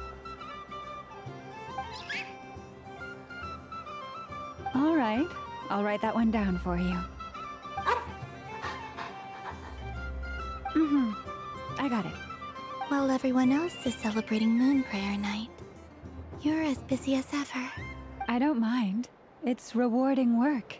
A good kind of busy. My antlers are at their heaviest tonight, and the Kuvaki waves are especially strong. But as I help these dear friends hang their wishes up, I feel a great peace within myself that is hard to describe. You see, they are all such beautiful wishes, and they are ones that we can fulfill by our own strength. Do you blame me, Llama? I want to hear your honest answer. It is by the help of so many people that I can return to the moon. But I feel as though I've hardly done anything in return. You've done plenty, Columbina. I say this in earnest, both as someone who knows your history, and also as a friend who has seen what you've been through. What about as a moon chanter? I feel proud to honor our moon goddess's wish, and I'm sure any moon chanter in history would have felt the same way. Thank you for your kind words, Llama. But... Since you asked for my honesty, I won't lie to you. My feelings are mixed right now. Besides pride, I also feel... I suppose it's a reluctance to let go. Once you return to the moon, we will be far apart and separated by a false sky. I'm sure those of us left behind will gaze up at that sky, yearning for the moon once in a while, just as you used to do. I will miss you, Llama. I will miss you all. I hope to stay in touch. I will try and find some way to send messages down from the moon. Perhaps you could use Kuvaki. I've heard Yehoda say that signals can be sent using long and short waves, or strong and weak lights. That sounds a little complicated. What if we forget what the signals mean? We could prepare a codebook beforehand, but... You're right. It wouldn't really suit you. Still, whatever happens, I believe that you will find your own unique way of communicating with us. And now that I think about that, my heart feels lighter. Because you trust in me? Yes. I have faith in you, and in the power of truth. In my experience, the truth tends to be difficult. But that's what makes it stand out from what is false. So I'm confident that your thoughts and your love will shine through the curtain of lies. We will know it when we see it. Thank you. Now, could you help me hang up my wish? Is this? I wish that all who dwell in this moonlit world can find a place to belong. And I wish that I shall one day see my friends again. It's 2 wishes. I hope that's not too greedy of me. Not at all. And I think you speak for us all with the second one.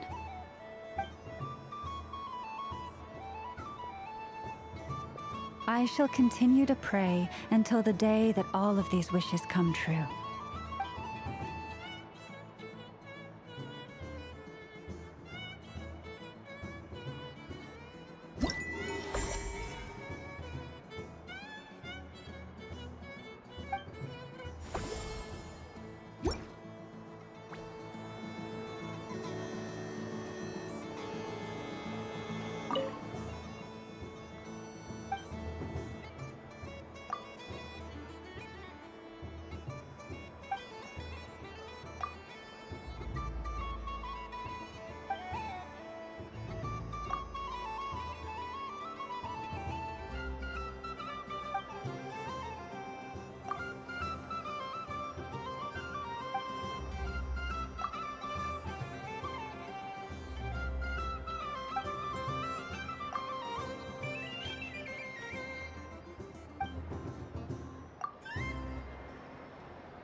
What's this?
I think it looks quite funny.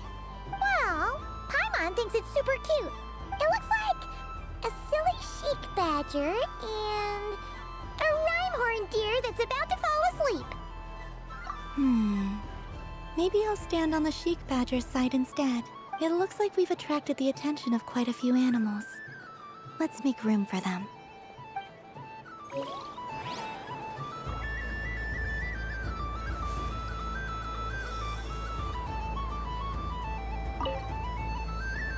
If this were any other day, I'm sure it would make for a great photo opportunity.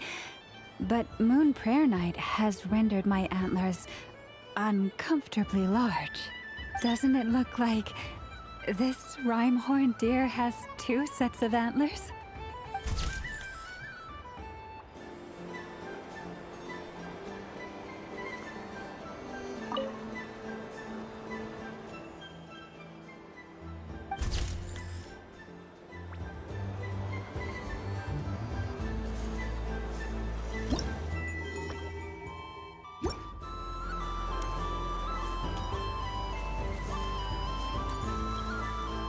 There are so many attractions here.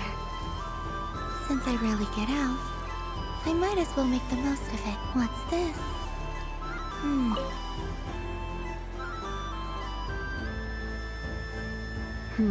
I don't have enough data.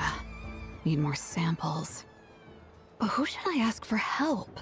Is this one of the amusements? Or is it a research project? Bit of column A, bit of column B. I'm currently running some synchronization tests on these bots. Basically, you need to press the button to help them successfully obtain the treasure. But you've got to time it right. I'll record your data, which will be used to improve the robot's accuracy. But, ma'am, I mean, Moon Goddess, don't you think you should take your eye mask off first? There's no need. I will be all right. Okay then. Whatever you're comfortable with. Great. Then let's begin.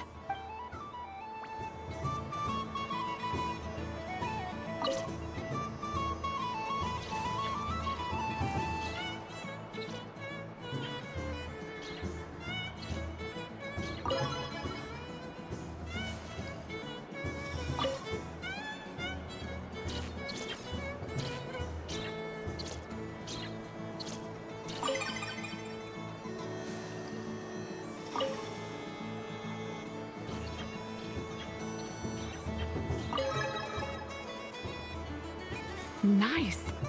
Data collection complete.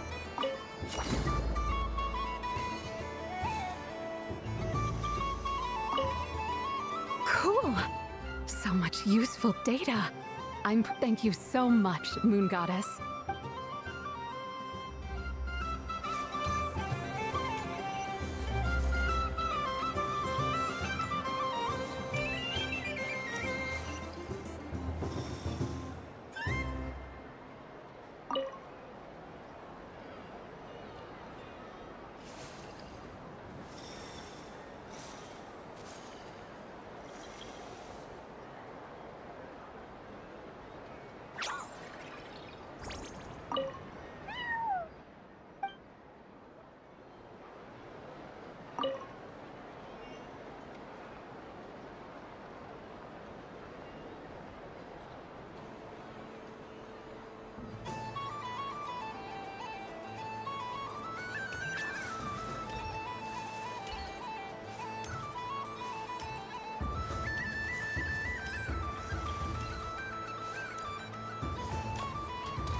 This doesn't make any sense! How am I losing every single time? Wait, Inefa, you're cheating, aren't you? Yeah, that must be it. I am not cheating, I know. Uh-oh, sounds like Inefa's turning into a big baloney bot. I think it's time for some serious maintenance. Moon Goddess, help me. Miss Columbina, I know, is attempting to cheat. What the? I'm not the cheater! You're the cheater! How dare you throw it back at me?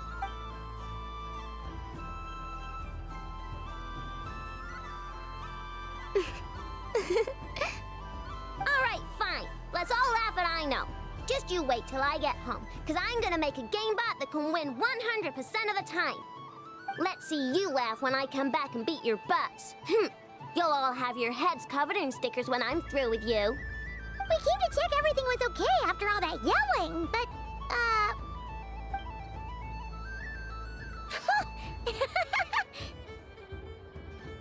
Whatever it is, it sounds like cheating is allowed. Kuhenki concentration. Each player starts with differently colored kuhenki. Each round, they draw one kuhenki from their opponent. When a player has two kuhenki of the same color, they make a pair and can be discarded. Any that can't form a pair must be kept. The round ends when a player can't form any more kuhenki pairs, and that player gets a sticker. Ooh! Can 4 people play as well? That is fine, so long as the turn order is fixed beforehand. Alrighty then! In that case, the 2 of us will join as one team. Okay, but if you lose, you're both getting stickered. I don't want to hear any excuses. Sure. And if we win? If you win, only one of you gets to sticker someone else. I have taken to calling this. I know logic. Hey, lay off me, alright? Okay, so we're starting the game from scratch again, which means all my stickers so far don't count. Looks like Luanatar is the Kuhenki of honor for this game. Anyway, let's go clockwise, starting from Inefa.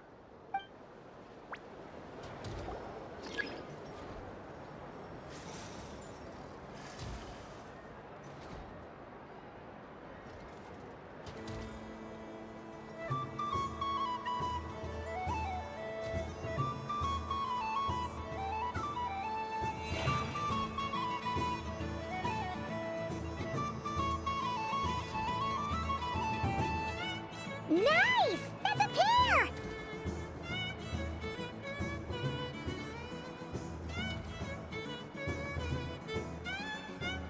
Go, go! Fly!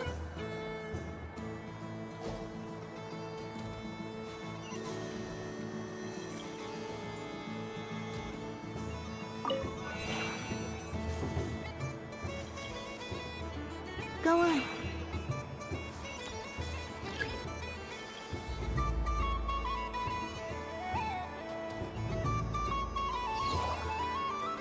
I have a pair.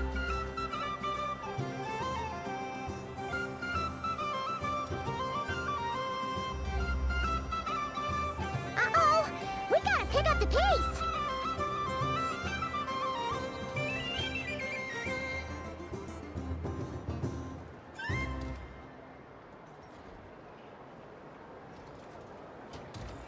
Phew, that was too close. I thought I was gonna lose.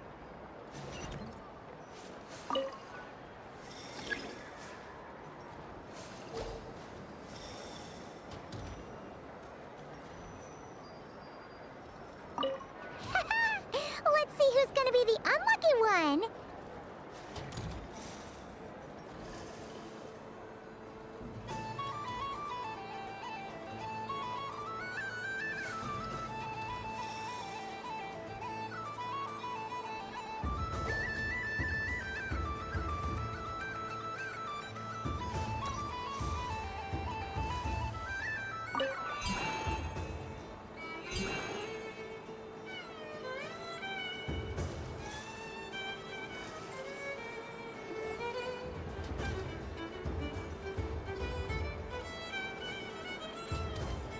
Let me pick a good one.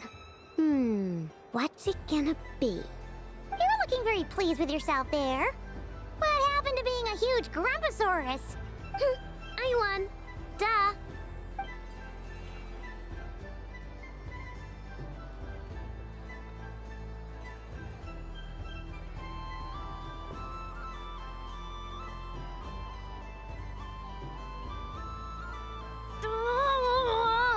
Me again? Don't fidget too much, Aino, or the sticker's going to fall off. I don't care. If it falls off, it falls off. If a pair of Kuhenki get discarded, why not a pair of stickers? Huh? Huh?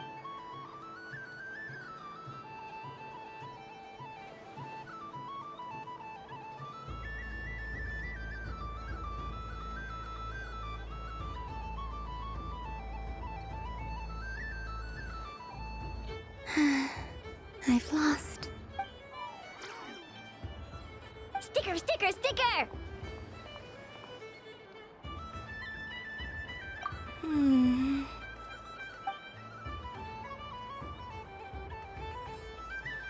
Cute!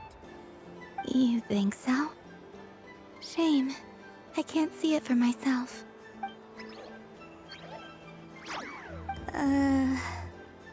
What did Luanatar say?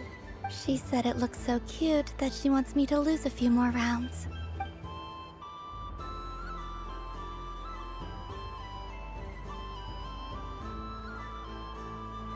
Who put these stickers on Paima's eyebrows? Ugh, she can barely see! Alright, now, I think we got enough evidence to prove that there's a serious problem here. Yes, I agree as well. The culprit is... Ineffa! Culprit? What did I do?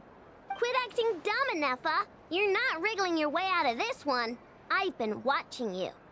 Not only did you remember whose side Luanatar started at, but every time someone drew a Kuhenki, you were logging it and calculating every last possibility.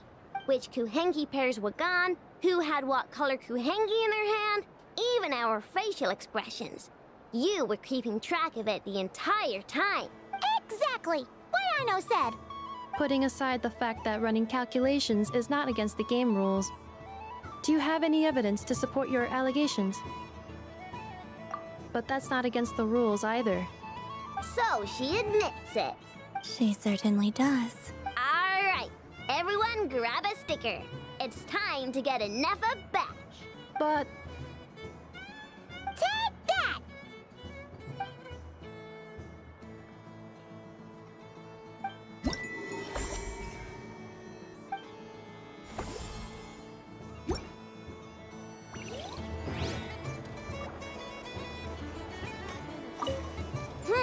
I'm never playing games with you ever again, Ineffa!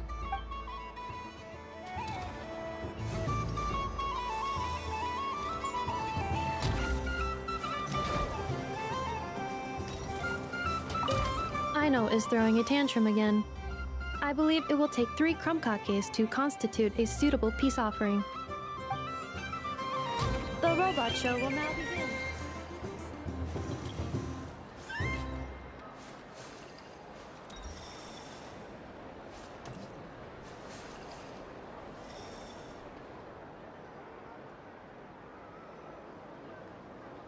Well, well, look who it is. I heard someone went and disappeared on us the moment we let her out of our sight. They looked all over for you. Frankly, I didn't think you'd be back for Moon Prayer Night. Were you worried about me, Sandrone? You would like that, wouldn't you? Do you even hear what you're saying?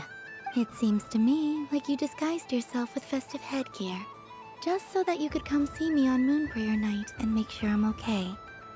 You didn't even bring Polonia with you. You? Ugh, I thought you couldn't see. I cannot. But I sense the confusion of those around us rippling through the Kuvaki currents. Based on what I know about you, let me guess what you're wearing. Is it cat ears? Shut up! I'm only here to protect the Fatui's interest in this territory. Running into you was pure bad luck. Really? But you were the one who asked Arlecchino to help everyone find my name. Columbina! Ugh! Just one more word, and I'll unscrew your vocal cords. It's Columbina hyposelenia now. Tell someone who cares. I've missed you, Sandrone. The whole time I was gone, I was thinking. I hope I get a chance to say some ugly words to you. Is that supposed to be a joke? Anyway, let's go play that game. What? You mean that frostfin whale? Yes. It's some kind of game where you get bitten if you step on the wrong tooth. Seems like fun. Who in their right mind would wanna... Because you're not a scaredy cat. Fine! You wanna play? Let's play. Don't complain when I kick your sorry butt. Lovely. You old geezer! I'm gonna beat the pants off you! Just you watch! I almost forgot. Sandrone? What is it now? You'd better not lose, or I'm going to beat your head in. What? Allow me to demonstrate since I'm feeling so nice. You just step on the teeth, like this.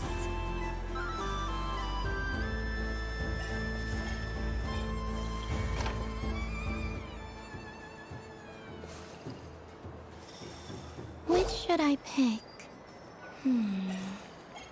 I'm getting a bad... Your turn, Sandrone.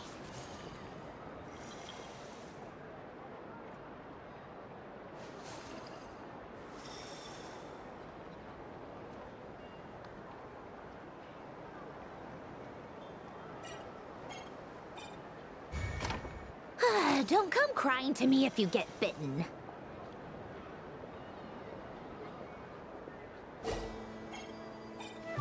There are less and less teeth remaining.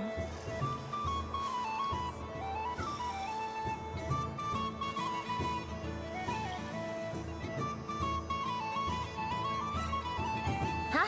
What's that noise?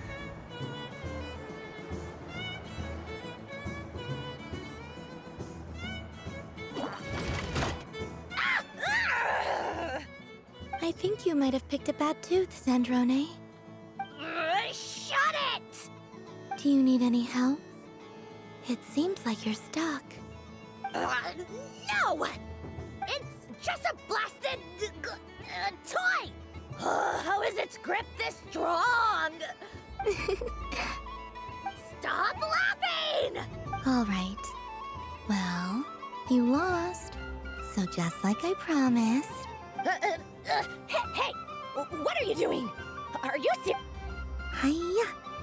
Why, you... Oh, just you wait!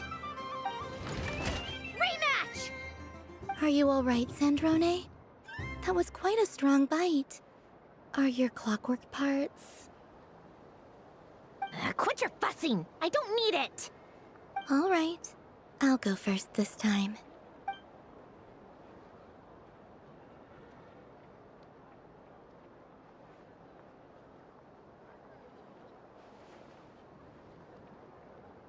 I see it now. She can sense which teeth are rigged. So I just need to avoid the same ones that she does.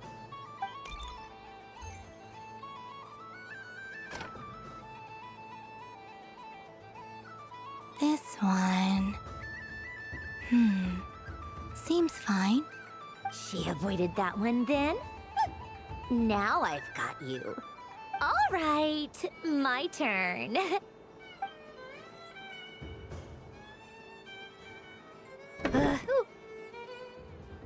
What?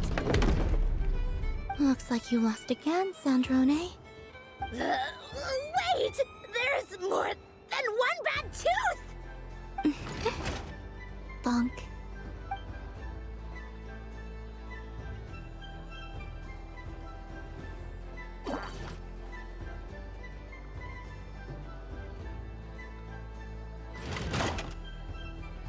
Stupid game! What idiot came up with this?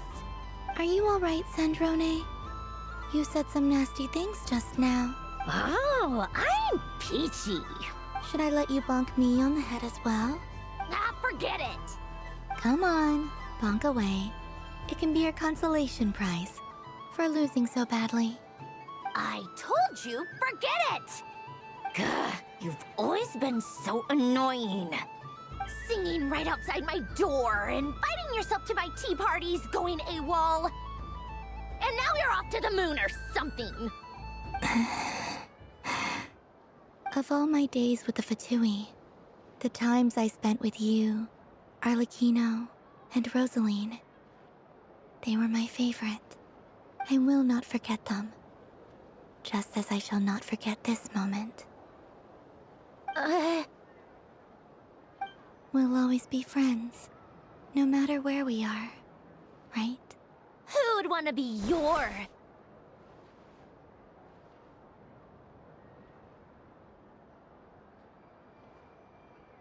I'll miss you, Sandrone.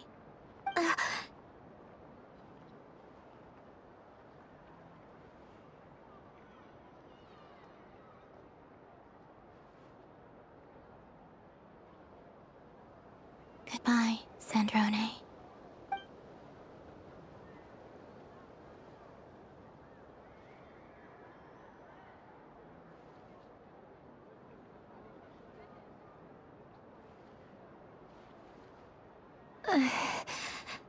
I'll miss you too, Columbina.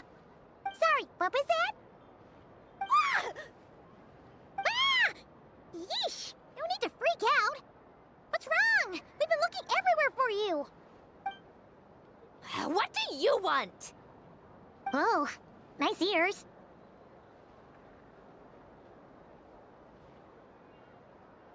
What do you want? This. Huh? It's your turn to draw something. You're one of her friends too, aren't you?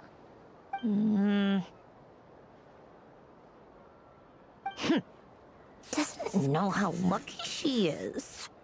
Sorry? Nothing. I'm done. Take it. Oh, that was fast.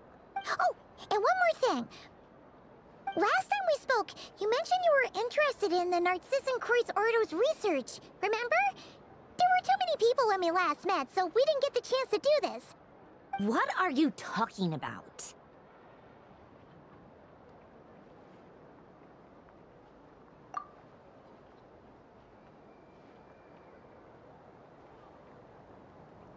This is...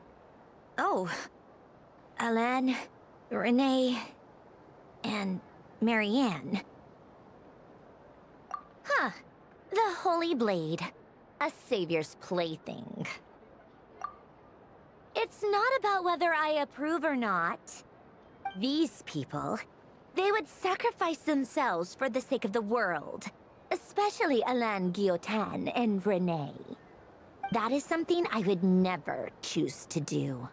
Still, I didn't know they had any pictures left from that time.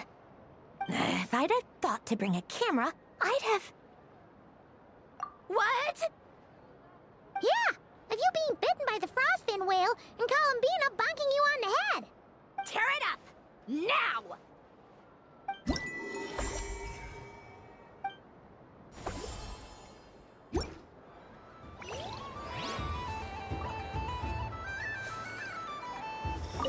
What's there to see on that moon anyway? Let her go up there and cry alone. See if I care.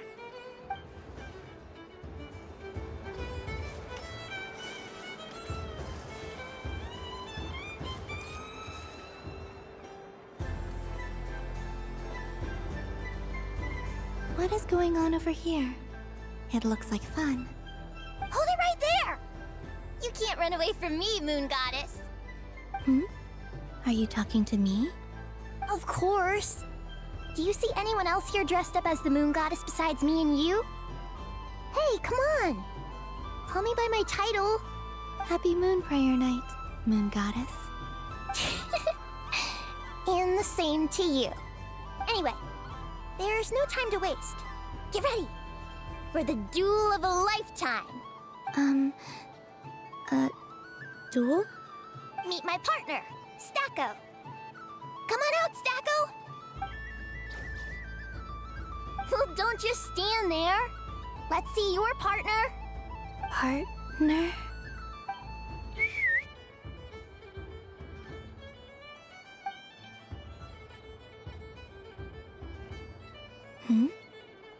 So I need to select a partner and command them in battle. Partner. I need a partner.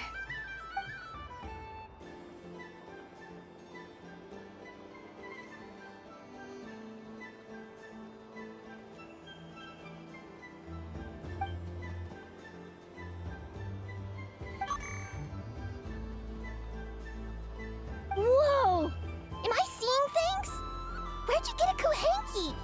They're super rare. That's great. But you can only bring one partner to battle against me and Stacko. No ganging up allowed. They all look so eager to be picked. Which one should I choose?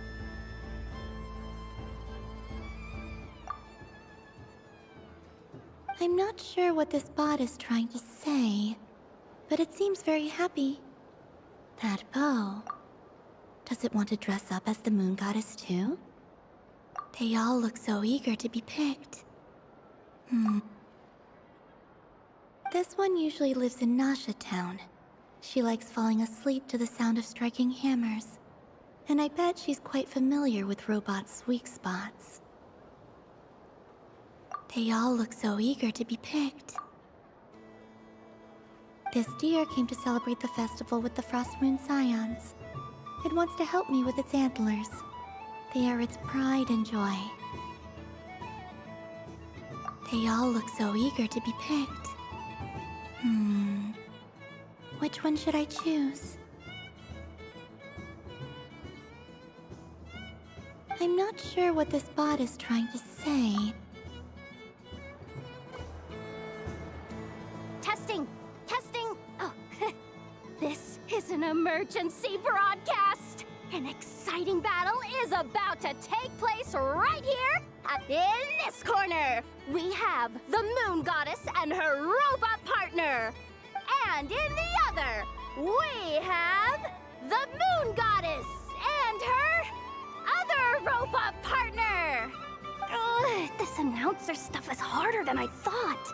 Why does everything I say sound so dumb? If I could cringe any harder, I'd fold in on myself. Only one Moon Goddess can be victorious in this ultimate battle of destiny! But who will it be? There's only one way to find out! Now, without further ado, let the Battle of the Moons begin! I don't care who we're up against. Stacko and I ain't gonna lose. Let's strike first. Stacko, formation shift. Ho ho ho! The robot has kicked things off with a change of formation. But how will this affect the battle? Nobody knows! The other party chooses to attack! Let's see how their partner performs! Stacko! The attack lands! And if those sizzling sounds are anything to go by, it was very effective! Okay then.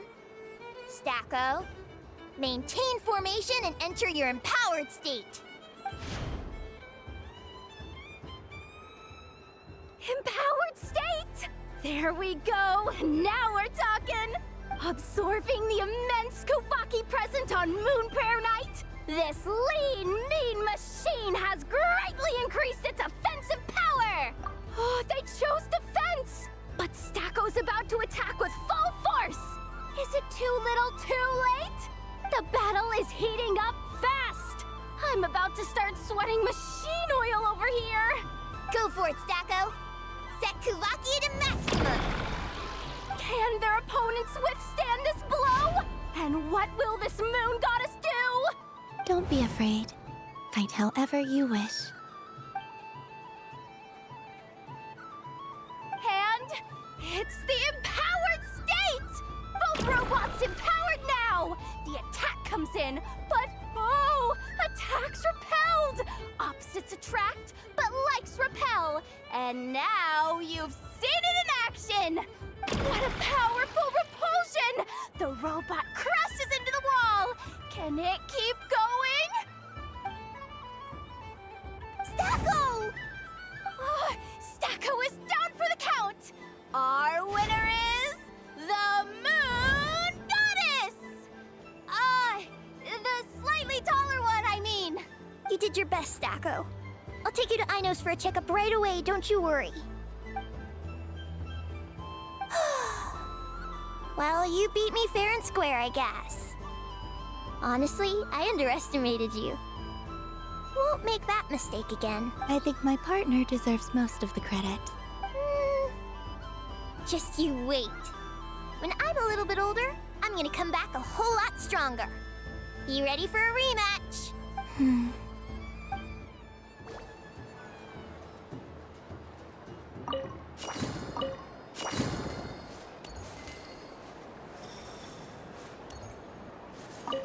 gonna come back a whole lot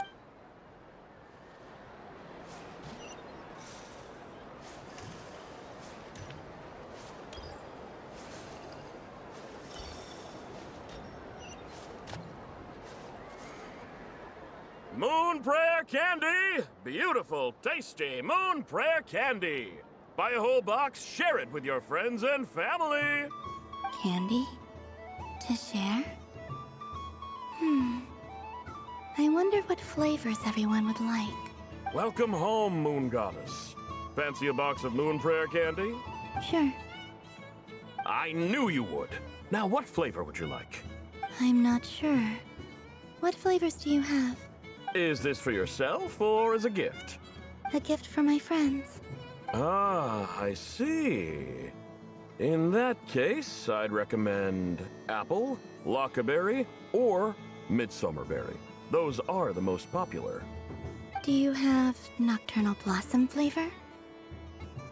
Huh. I've seen couples give those as gifts before, but I did not know they were edible. No? Okay then. Moonfall silver? You did say this was for friends, right? Maybe smetana then. Hey, now that's a creative idea! I've never tried it before, but if you're happy to wait, I can see about whipping up a batch on the spot. While we're at it, you got any other ideas?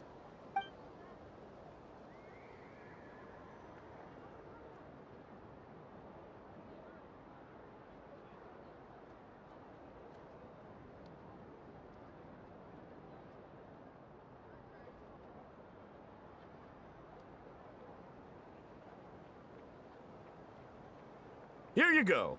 Every flavor you asked for is in there. Thank you. Haha, I should be the one thanking you! You brought me a whole bunch of new business. It's like a genuine blessing from the Moon Goddess. I hope you and your friends have a lovely night.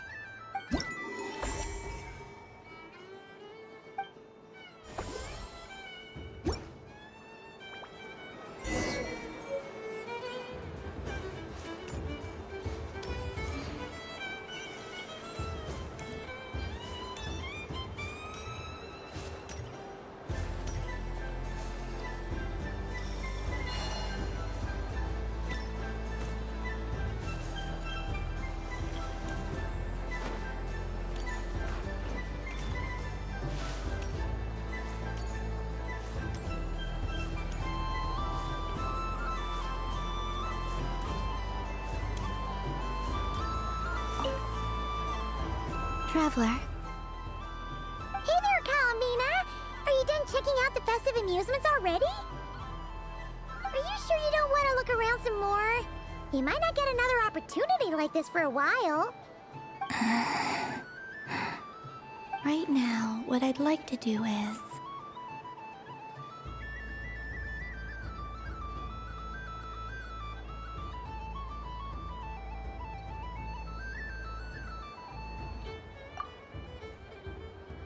Oh! Candy for us?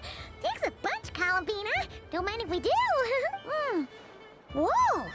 This one's intense. But it's so tasty.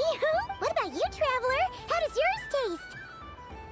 Oh, sounds good. I'm drooling now. Are there any more Smetana candies in the box? Yes, I believe so. Okay, gotcha. Let's...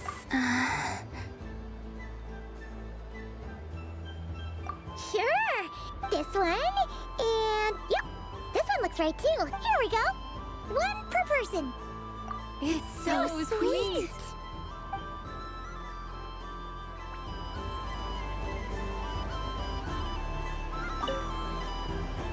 Traveler. Traveler, Paimon. Columbina! Finished with the festival already? Really? You're sure you don't want to have a little more fun out there? Final answer!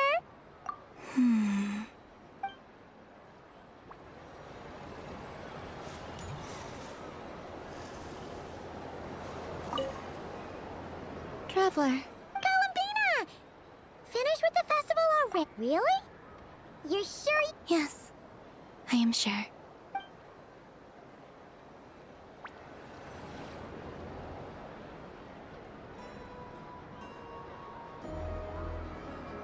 This was the most fun I've ever had on a moon prayer night. Everywhere I went, people were saying, "Welcome home," and there were friends at every turn. I only wish it could last longer than one night. Oh. Yes, you're right. The moon prayer blossoms. Ooh, look! Look!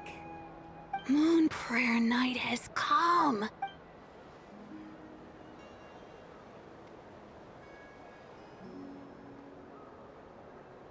The moon. It's so beautiful. Happy Moon Prayer Night, dear. Happy Moon Prayer Night! Happy Moon Prayer Night.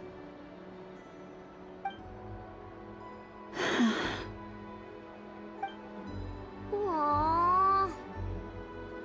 Huh.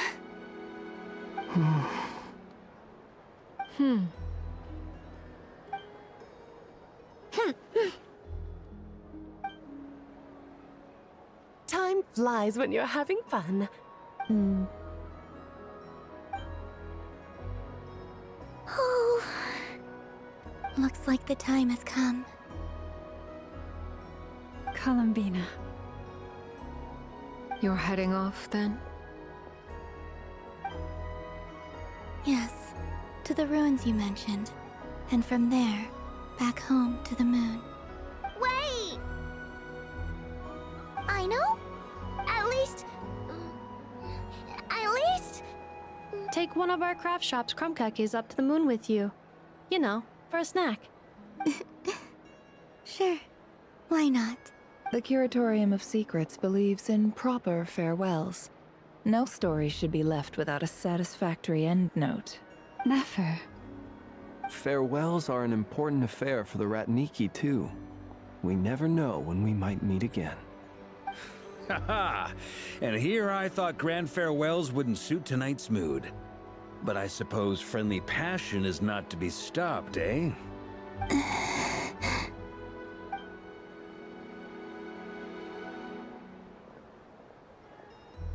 We made a little something for you, Columbina. Ta-da! What is it? A Moon Prayer Night greeting card with drawings by all of your friends. You did mention that you'd like a portrait done, so I took the liberty of creating one for you. I, meanwhile, did the portrait of Mr. Albedo. And Mr. Varka did the same for me. I mean, I think my work was pretty true to life, don't you think? The picture of Ashru was my doing. The two of you seem to get along rather well. Oh, wait, was I the only one who did a full-body picture? That's so embarrassing. I did pictures of me and Anefa. I did my own portrait and one for Hat Guy. Plus, there's the two mages, Arlecchino and Sindrune. So, if you ever miss us, just flip the card open and we'll all be right there with you. I don't know what to say. Thank you so much, everyone. This whole moon prayer night was more than I could have ever asked for. It is the greatest gift I have ever received. Lauma, I figured it out. Figured what out? Remember how the Frost Moon Scions used to use milk as invisible ink to write hidden messages? That was a very long time ago. Oh, are you saying? Yes. When I miss you all, I shall use Moonlight in the same way, to write words that only you can see upon the moon itself. Wow, that sounds lovely. Quite. But how will we see them? Simply open your windows on nights when the moon shines bright, and the moonlight will naturally flow towards the words I have written. That sounds most fitting indeed. Very true to form. I'll try to write them in places that won't disturb your sleep. I, for one, would sleep all the better for having read one of your messages before settling down for the night. Exactly! So don't worry about disturbing anyone's sleep. Just promise you'll write to let us know you're okay, alright? Alright. I promise.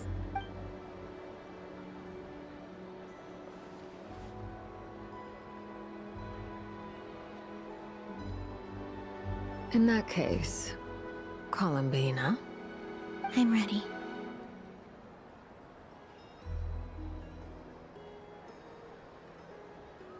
Very well.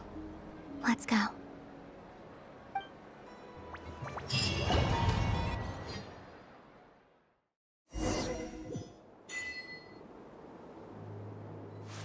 In just a few moments, I will be gone.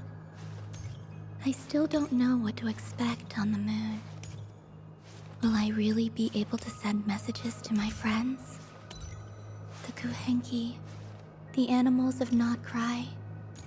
I'll never get to see them again. I wonder where I'll be when the next moon breaks.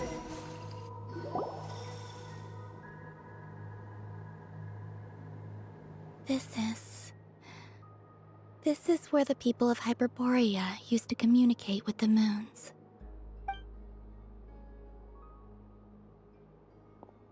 Eternal moon, frost moon, iridescent moon. When the power of all three converge, the gate to the moons shall open. Moon marrow preparations are complete. Only the final step remains. I'm sure Nasha Town is livelier than ever at this moment. Yeah, it's a shame you couldn't be there for it, but it's now or never, right? It's fine. I'm more than happy with this. My last piece of luggage. My only piece of luggage.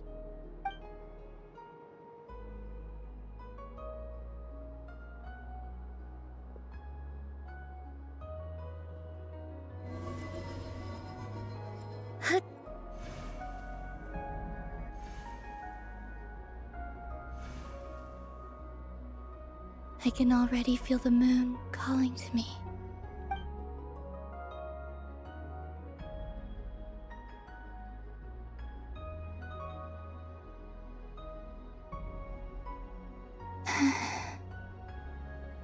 Your home lies on the far side of this light, Columbina.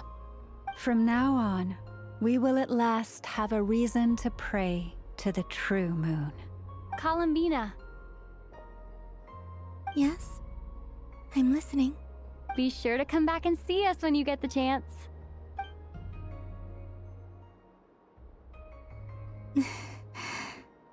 Of course. But if that chance doesn't come, then remember that you have friends on this planet. People who will miss Columbina. Yes, I will. Thank you for everything you've done for me. And remember, come night or day, the moonlight shall always connect us.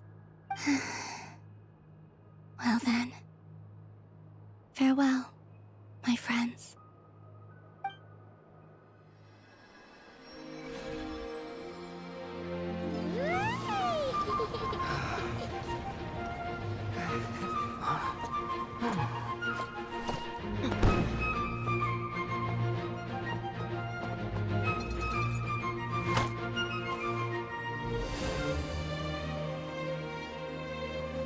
Thank you. This was my happiest night in Tevat.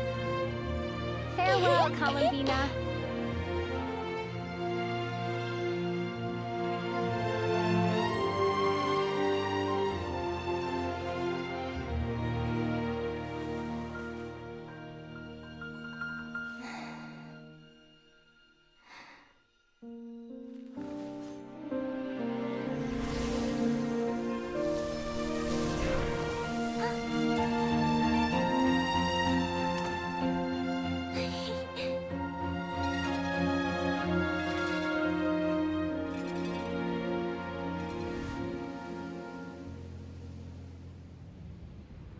The moon really is closer than ever tonight.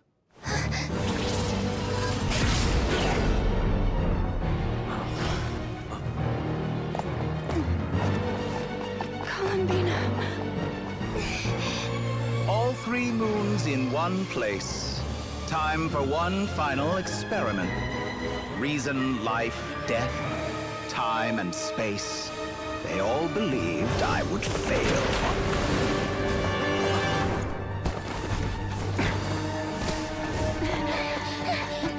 How could this happen? But Tevat's primordial power never did belong to the throne of heaven. And now, they are mine.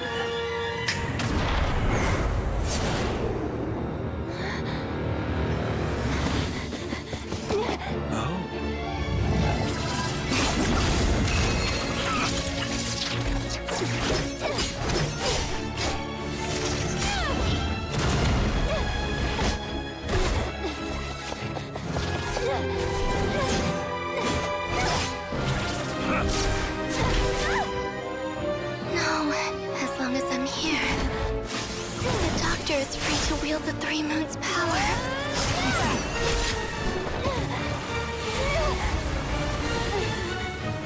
It's the only way.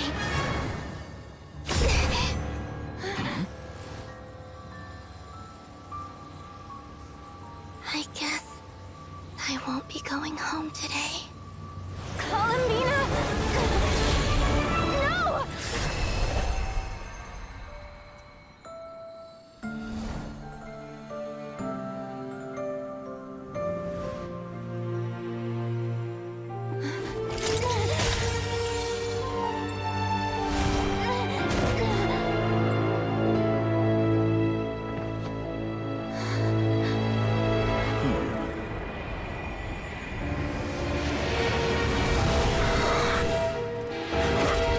Stubborn world, do not try to control me!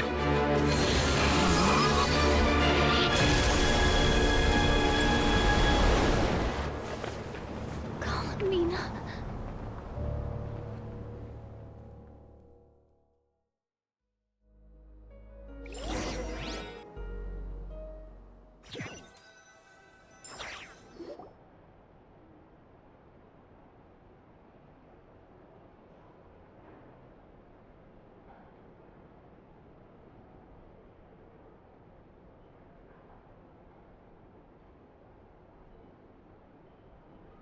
Are you all right? Do your wounds still hurt? I had someone prepare a little medicine that could prove effective. Take it if you need to.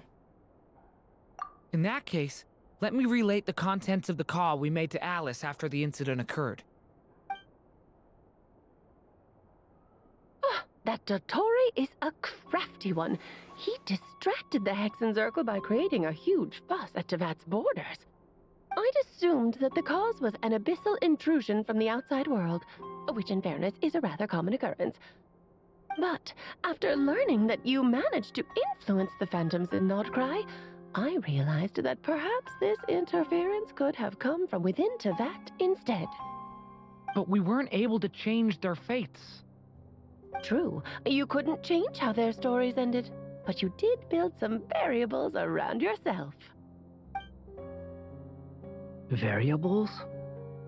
Yes, things you heard that you could not otherwise have learned, ideas that would otherwise have never crossed your mind. All these things are variables. Of course, most variables usually pale into insignificance with the myriad of possibilities floating around. But the moment you start treating them as building blocks and intentionally stacking them, that changes things. That's what Dottore did, and it's how he created the necessary conditions so that when you activated the portal tonight, it played right into his plan. However, we have no way of knowing exactly what he did. Yeah, we also need to ascertain Columbina's status. And that about sums it up. As I suspected, Dottore has disappeared completely. If it's any consolation, he wasn't able to control Columbina as he might have wished to.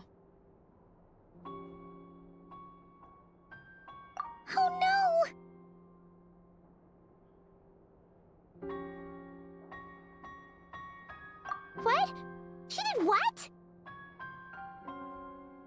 All we saw was Dotori appeared and used some kind of power.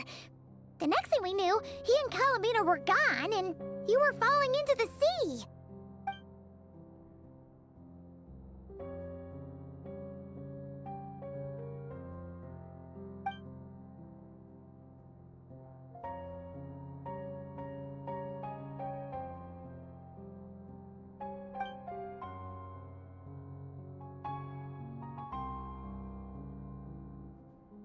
So, Columbina intentionally opened the Moon Gate and escaped into the same mysterious world as Rerir and Thalindis. Sounds like bad news.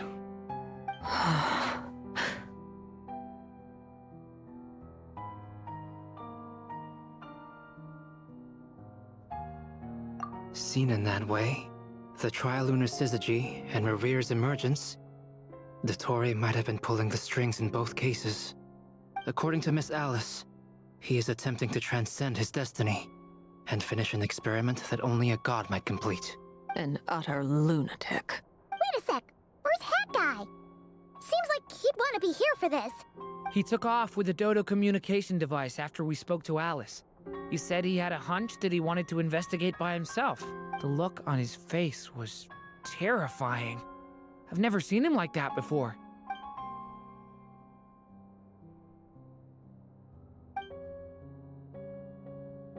I'm back.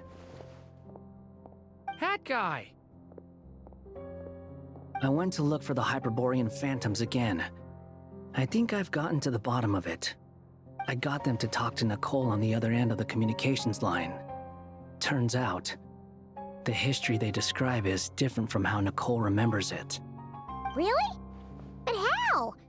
Surely Nicole can't have been wrong. Because the phantoms are the ones who are deceived. They speak of a savior who appeared in their history. One who never should have existed. This savior promised to create a new moon within the false sky, and even bring back their moon goddesses. Foolishly, they believed in him, and told him everything he wanted to know about the moons. It's obvious that this was Dotori's doing. Now you mention it, the first time we entered the Hyperborean ruins, we heard the phantoms discussing their history, and I remember Nicole commenting that something sounded a little strange. But Dotori shouldn't have been able to get in there in the first place. He didn't. Nicole said that this was an anomalous state triggered by disruptions in the causal connections between phantoms from the same era. The variables that Dotori put in place were substantial enough that they even affected phantoms that he never met. So it's not that their memories were unclear. They'd been tampered with. That's exactly the possibility Dotori was trying to manufacture. He turned these variables into knowledge and engineered the situation so all that knowledge would fall into his hands. Then, he harnessed that knowledge on Moon Prayer Night to truly create a false moon. How is that even possible? To be precise, he exploited a weakness in the way the spell works. The spell senses Kuvaki to detect the moon's location. So, as long as the false moon more strongly resembled a moon than the frost moon beyond the skies, the gate would teleport Columbina to the false moon's location. In other words, to Dotori's side. Once he had her under control, the teleportation spell remained active, and he manipulated her power to seize both moon marrows. At that moment, the moon marrows disappeared right before our eyes. It was already too late, even as we were leaving the ruins.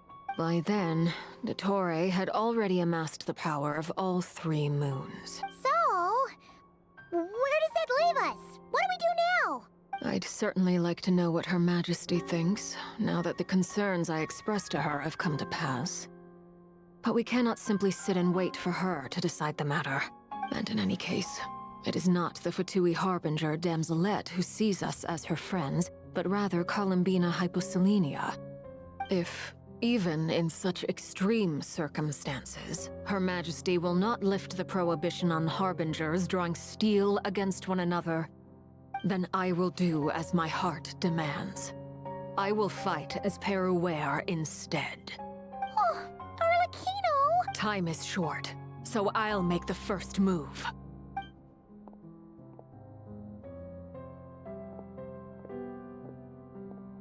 Whew. Even Arlecchino seems to be losing her cool now.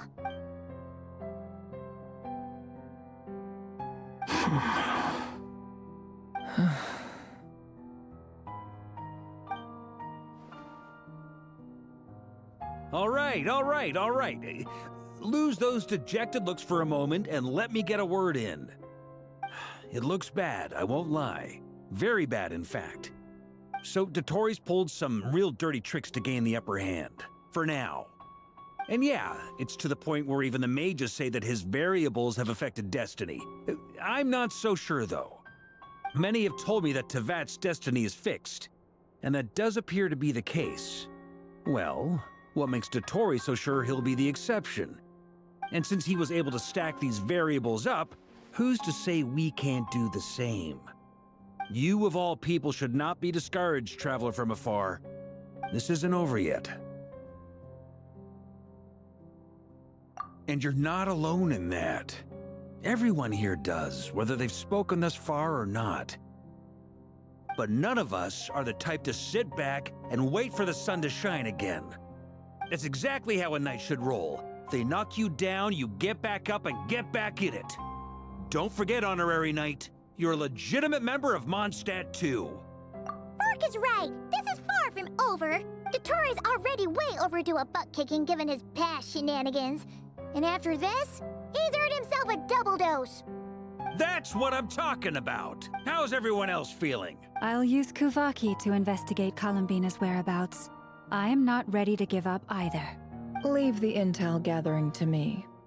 Whatever happens within Nodcry's borders, when the Curatorium of Secrets wants to be in the know, we always find a way. Aino and I will do all we can to support you. We will attempt to reverse engineer Dotori's actions and seek a breakthrough that way. Alice and Nicole are busy dealing with an emergency at Tevat's borders, so they can't return just yet. But they're both very angry about this. They've asked Albedo and me to act on the Hexen Circle's behalf and do everything in our power to fight back against Dotori. Are you ready then? We're going to have to conduct a lot of research, even in the early stages. I'll do my best. As for me, I'm pretty familiar with Dotori's way of doing things, so I can try to predict his next move. I'll help with your investigation. Nice! Looks like we have our basic division of labor. I'll get in touch with Flints and Itlua, get them to have a chat with their Starshiner. It couldn't hurt to bring the Lightkeepers on board as well. At the same time, I'll pass on instructions to the Knights present in Nodcry to assist the Lightkeepers and other organizations in ensuring the safety of those living here. Yeah! We'll show him! That's it then. Good luck, everyone.